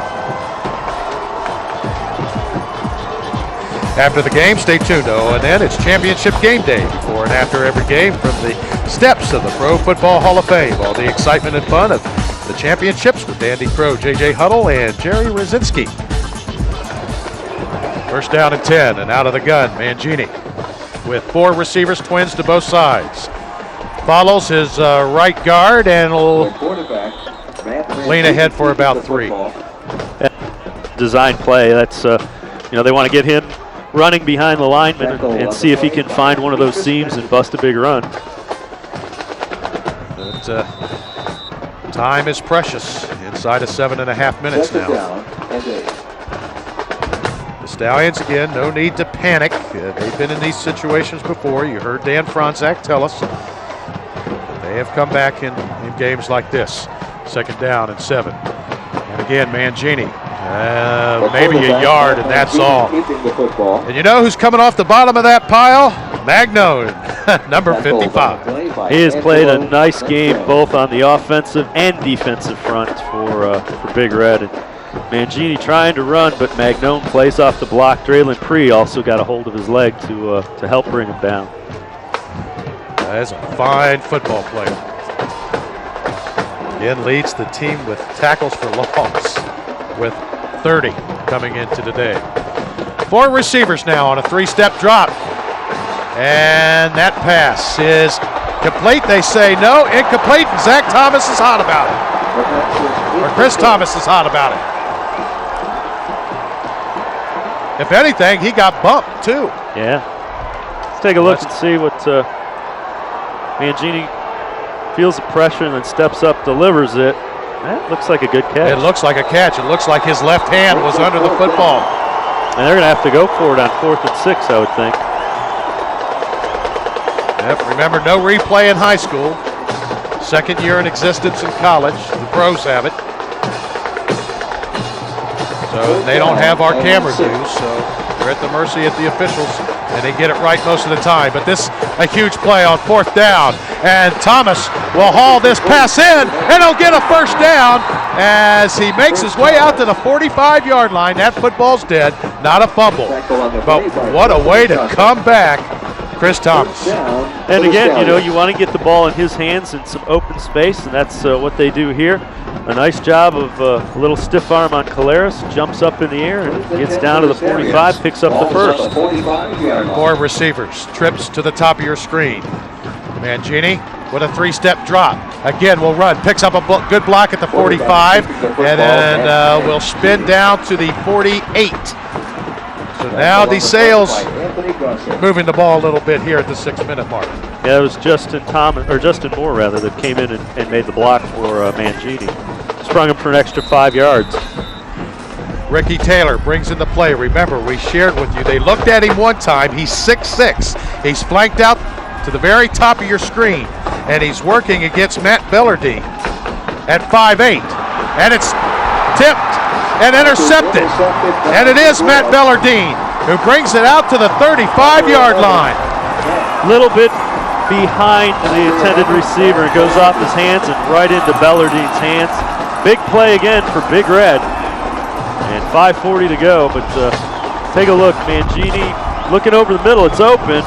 Just a little bit behind Kaltenbach, and the tip drill works there for Bellardine. Heads up, grabs it. Big Red's defense comes up with a big play.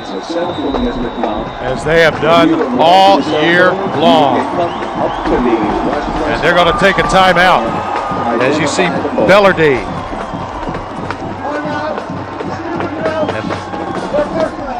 And it's his 4th interception of the year.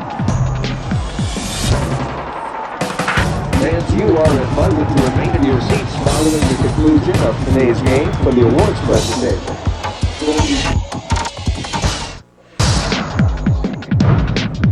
Welcome back, everybody. Big Red's defense showing itself well, especially here in the second half. Matt Bellardine picks up his 4th interception of the year and gives Big Red a 1st down and 10 at the 35-yard line.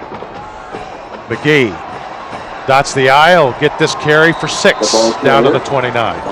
And now the important thing is the clock. As you see, we've hit 5:30, a 2-possession game. If Big Red can pick up a couple of 1st downs, they will be bringing home their 2nd state championship. If you have lost a cell phone, and again, Steubenville, a lot to be. You see, ball security is what the sideline was yelling. Make sure you take care of the ball. And McGee showed 2 hands on the ball and nodded. So I got you, Coach. Well, you said it. Coach Reno will coach every minute of the 48-minute football game. 2nd down and 4. And McGee for a couple. His forward progress will give him actually only a gain of 1, so it'll be 3rd down and 3. And the clock continues to roll at 4:45. By Joey Rosenfels. Again, they're run the ball straight ahead. McGee, both hands on the football. Keechler there to make the stop along with Rodenfels. Right now the important number is the clock is we are approaching 4:25. Play clock is down to 15, so Big Red doing a nice job of using the 25-second clock as well. Now they go with a Maryland I, 3 backs.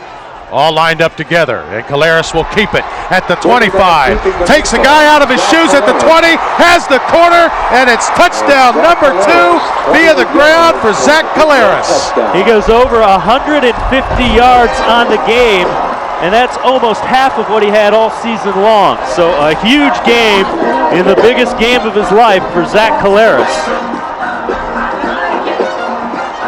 You look at his numbers right there. That's the passing numbers, but none bigger than the numbers that he has put on with his legs here today. His 2nd touchdown. Let's take a ride with number 7. Nice little juke fake there. Cuts upfield and then has the speed to get to the corner and into the end zone. And just a big game by Zach Caleres. 159 yards rushing, 2 touchdowns. And the PAT by Rose is up and through. And our new score, 28-7. Yes, roll, Red roll is the cry from Eastern Ohio. And Coach Reno and Big Red celebrating now. They can feel it. They have the 1 state championship back in the 80s. There's his record in his 23rd year. Outstanding head football coach of Steubenville. And he is moving up the list in terms of all-time wins. He's in the top 20 all-time in the state with those 228 wins. Well, Steubenville fans, or if you're just a football fan in general, you can keep the memories alive by ordering a copy of today's game or any other game you're all knowing in during this championship weekend for just $19.95. You can see the game forever. All you need to do is visit OhioNewsNow.com. 21 years ago, the last time that Big Red won a state championship, 1984. And they were also in the finals in 87 and 88. And those 2 times they came away as the runners-up. But I think that Division III state championship is headed back to Big Red country in Eastern Ohio, Jefferson County, and Steubenville. I have a feeling there will be a lot of hooting and hollering going on there tonight. And then again tomorrow, D6, they play Delphos St. John's as Steubenville Catholic Central. Yep. Yeah, Steubenville has a lot to be proud of with both schools and how Big Red has performed here today. And Stephen Rose going to kick off once again. Little knuckler, and it's Justin Moore, the up back, at the 30, and then it's going to be dropped there by a couple of Steubenville special team participants, and let's credit Jonathan Spohn, number 12, the sophomore at 5'8", 190 on that special team stop on Justin Moore. Well, and now, it's no secret DeSales needs to get points on the board. They need to get it in a hurry because the clock at 4 minutes is as big of an enemy as the 21-point deficit is now. For the Stallions. They spread the field with 4 receivers. Twins to both sides, the lone tailback Moore. And now Thomas in motion. Moore just on a fullback belly dive for a 1.5 yards. The ball carrier, Justin Moore. 2nd down and 9. Just trying to mix up the defenses probably, thinking of, you spread them out, maybe we can hurt them with a fullback up the middle. But Big Red, as you see, Ralph Petrella makes his way out of the ball game and brings their fans to their feet. Mangini rolling, looking. Thomas goes up high, incomplete here on the near side. And that's, if we're aware that DeSales has to throw, you can be sure the defense is as well. And they just did a nice job. They're trying to cover the sides and allow stuff in the middle so you can make the clock continue to tick. As you see, some Big Red fans, 3:25 away from celebrating a Division III state championship. And you hear the Roll Red Roll chant. Line to make is the 40 on 3rd down and 9. Slant pass, almost intercepted. Pass is incomplete. And could that have been Steve Davis back there? It sure was. Woo. I'll tell you a story about Davis, who has 7 interceptions for the year, almost picks up interception number 8, and 4 against Licking Valley. For the awards presentation. And DeSales has been a little bit high with that slant pattern over the middle a couple times, and it's really hurt them. Again, the ball feels like a rock. Your hands are cold. You don't have any feeling in them. And those are the type of things that the weather, you need to deal with the weather. Colton, Bach, and Thomas here on the near side. And that pass intercepted. They say it hit the ground. They say it hit the ground. Stephen Davis trying to get it. Yeah. I thought it was tipped, and then I thought he caught it clean, but it must have hit the turf after the tip. Again, looking for Thomas on the slant pass, but now Big Red takes over on downs, and they can begin to celebrate. Yeah, there's a lot to celebrate. They've come up with some big turnovers. The blocked punt, they blocked a field goal. The offense has run the ball. Zach Caleres, 159 yards rushing, 2 touchdowns, 21 carries, has really played an outstanding Division III championship game. And he's got another 3:15 of it to go here. And you know what Coach Reno likes? He's coming back for a senior year. There's a lot to like about Zach Caleres. Parrish in motion, the fullback. And McGee met at the 31, and his forward progress getting back to the line of scrimmage, and that's all for no gain. And the other thing we need to mention, Eric Gilmore, Ralph Petrella, Sean Campbell, Michael Schneider, and Angelo Magnone. Those are the offensive linemen. And the way that Big Red has run the ball with Zach Caleres, those 5 guys have done the job pretty consistently. Even though they didn't score in the first half, they were still running the ball pretty effectively, and that's offensive line play. And McGee getting the bulk of the carries in the second half. Jeremy Presley went out with a broken ankle and is going to be celebrating with his team. It makes it easier to come back after an injury when you know you have a state championship trophy in the case. Absolutely. The senior goes out as a champion, so Presley is a senior. The Ohio High School Athletic Association reminds you to please respect the game. High school students and fans are reminded to play with pride because high school athletics are important and valuable to Ohio's teenagers.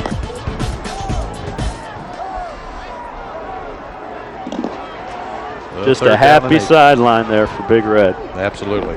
Something these kids will remember a long, long time. And an undefeated season. Yep. And just going to take a timeout before the play clock expires on them, down to 1:49.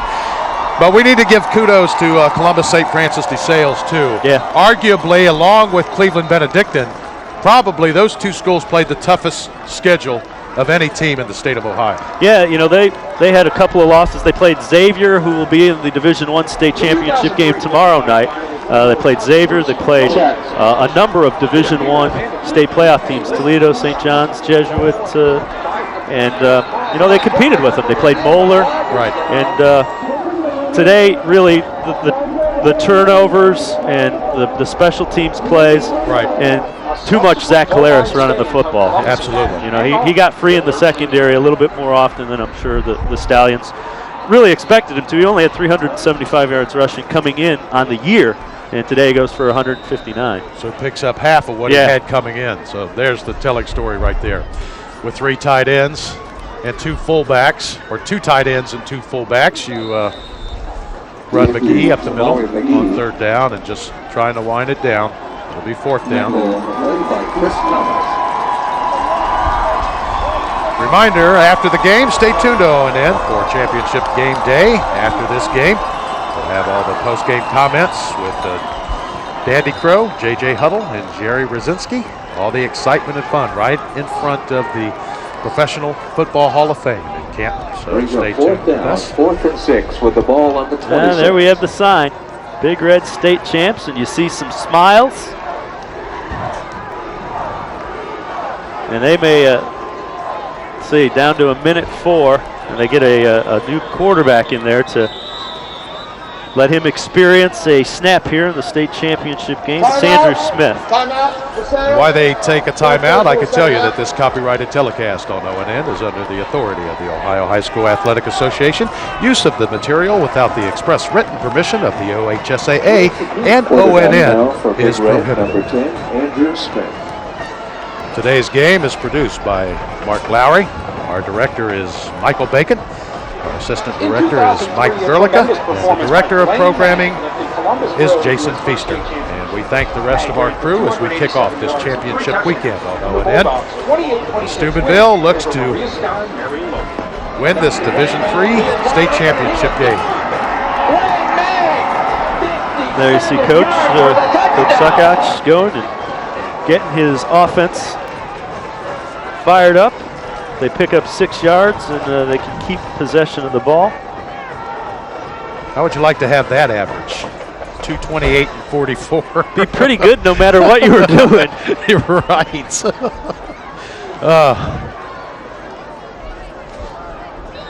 I'd even take that shooting free throws.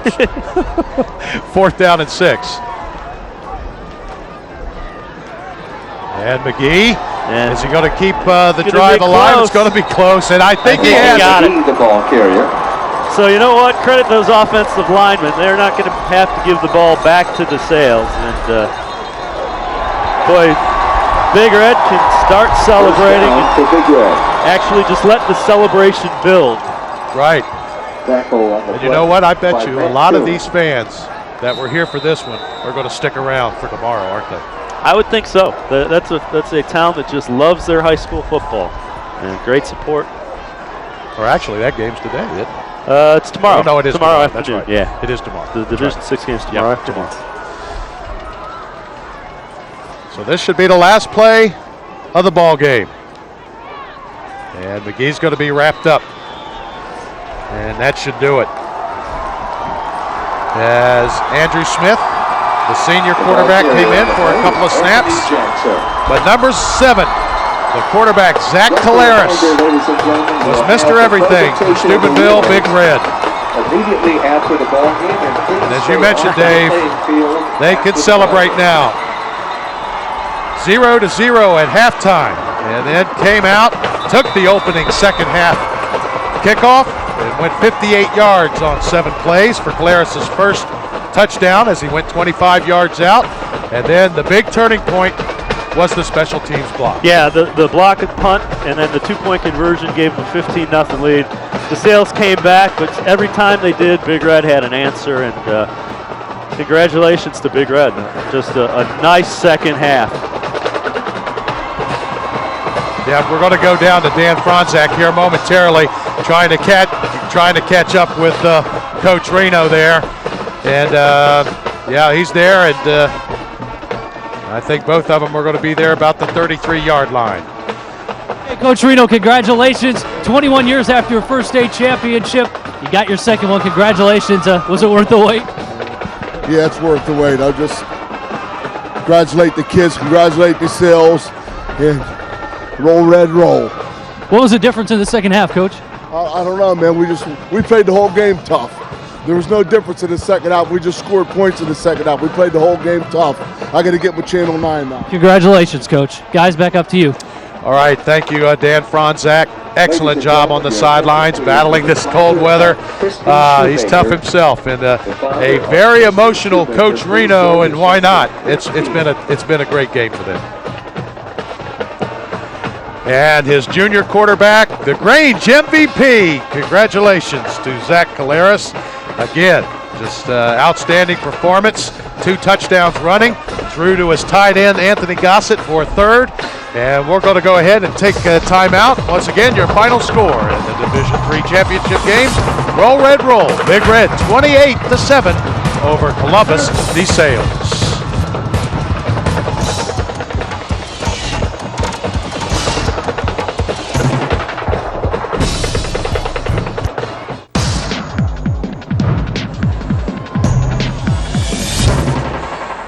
Well, to the victors go the spoils, and Big Red is going to take that championship OHSAA Division III trophy back home. First time it's been there since 1984, 21 years. So congratulations to Big Red, and congratulations to Columbus St. Francis DeSales. A great season. And as we said, you can only 6 teams end the season with that great feeling of having won. Yeah, the Stallions 16 returning starters, and this team actually a couple years ago laid the foundation of this stretch of great football wins. As you take a look at them now, and so we congratulate Columbus St. Francis DeSales on a fine season. Again, they play one of the toughest schedules, and anybody would take 10-4 with the schedule they play. Absolutely, they play a division. They play a very good Division I schedule as a Division III team. And they will get the state runner-up trophy in Division III. And congratulations to St. Francis DeSales of Columbus St. Francis DeSales High School. Remember, after we conclude our festivities here, stay tuned to ONN for championship game day. And all weekend long, before and after every game, from the steps of the Pro Football Hall of Fame. Let's go down to the field. Let's give both these teams a round of applause for an outstanding game today. Coach Jacoby and the Stallions from St. Francis DeSales High School, your school had the proud tradition. This is your 9th appearance in the state semis or championship. That speaks a lot for your program.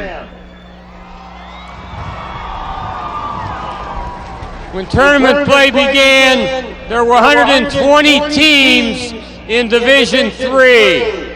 32 made the playoffs. Only 2 had the chance to play in this game. You were one of them. Congratulations. At this time, as I represent the OHSAA, member schools, commissioner, staff, and board of control, to Coach Jacoby and the DeSales Stallions, congratulations, Division III, state runner-up. Great season.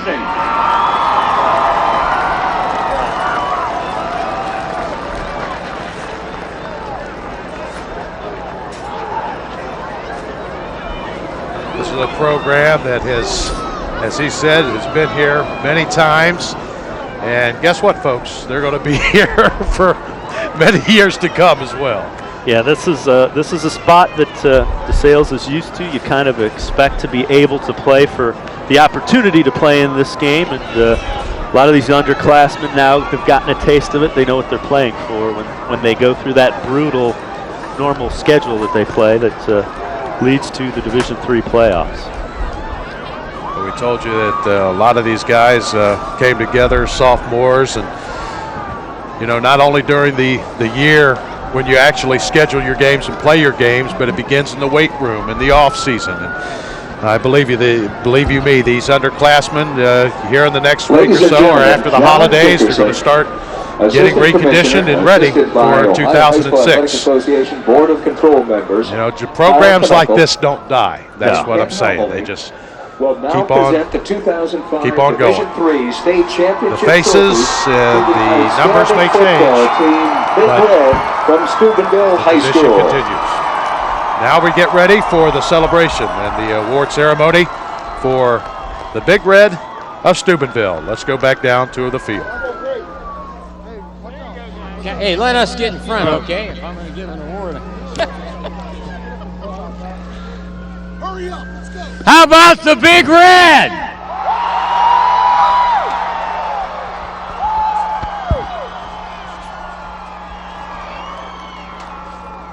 Coach Suckotch and the Big Red, you've played 15 football games. You've won 15 football games.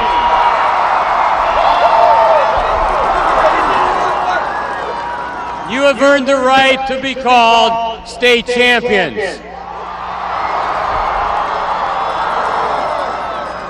Another school with a proud tradition, the Steubenville Big Red. This would be your second state championship in football. Congratulations.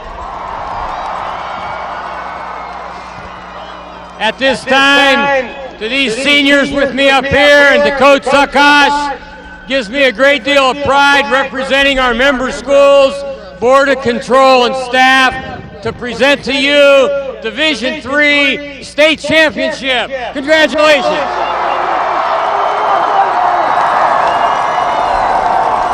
So roll, Red, roll.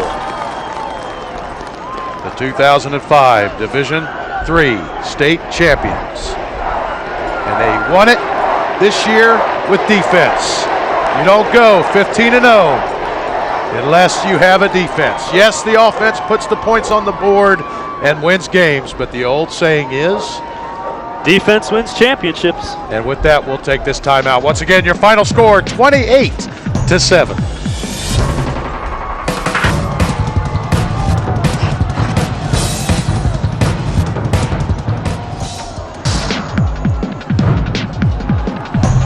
Welcome back to emptying out Paul Brown Tiger Stadium, but it'll refill tonight for Division II championship. Well, Steubenville, congratulations to them. Once again, our final score 28-7 over Columbus St. Francis DeSales.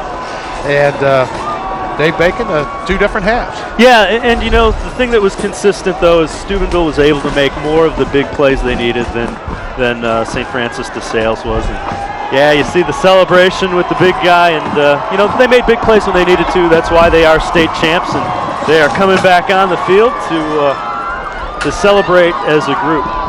And once again, congratulations to Zach Caleras, our Grange MVP of the ball game. Just so effective running the offense and taking what that stingy DeSales defense gave him. And that would be a 159 yards rushing when he had only run for 370 over the course of the year.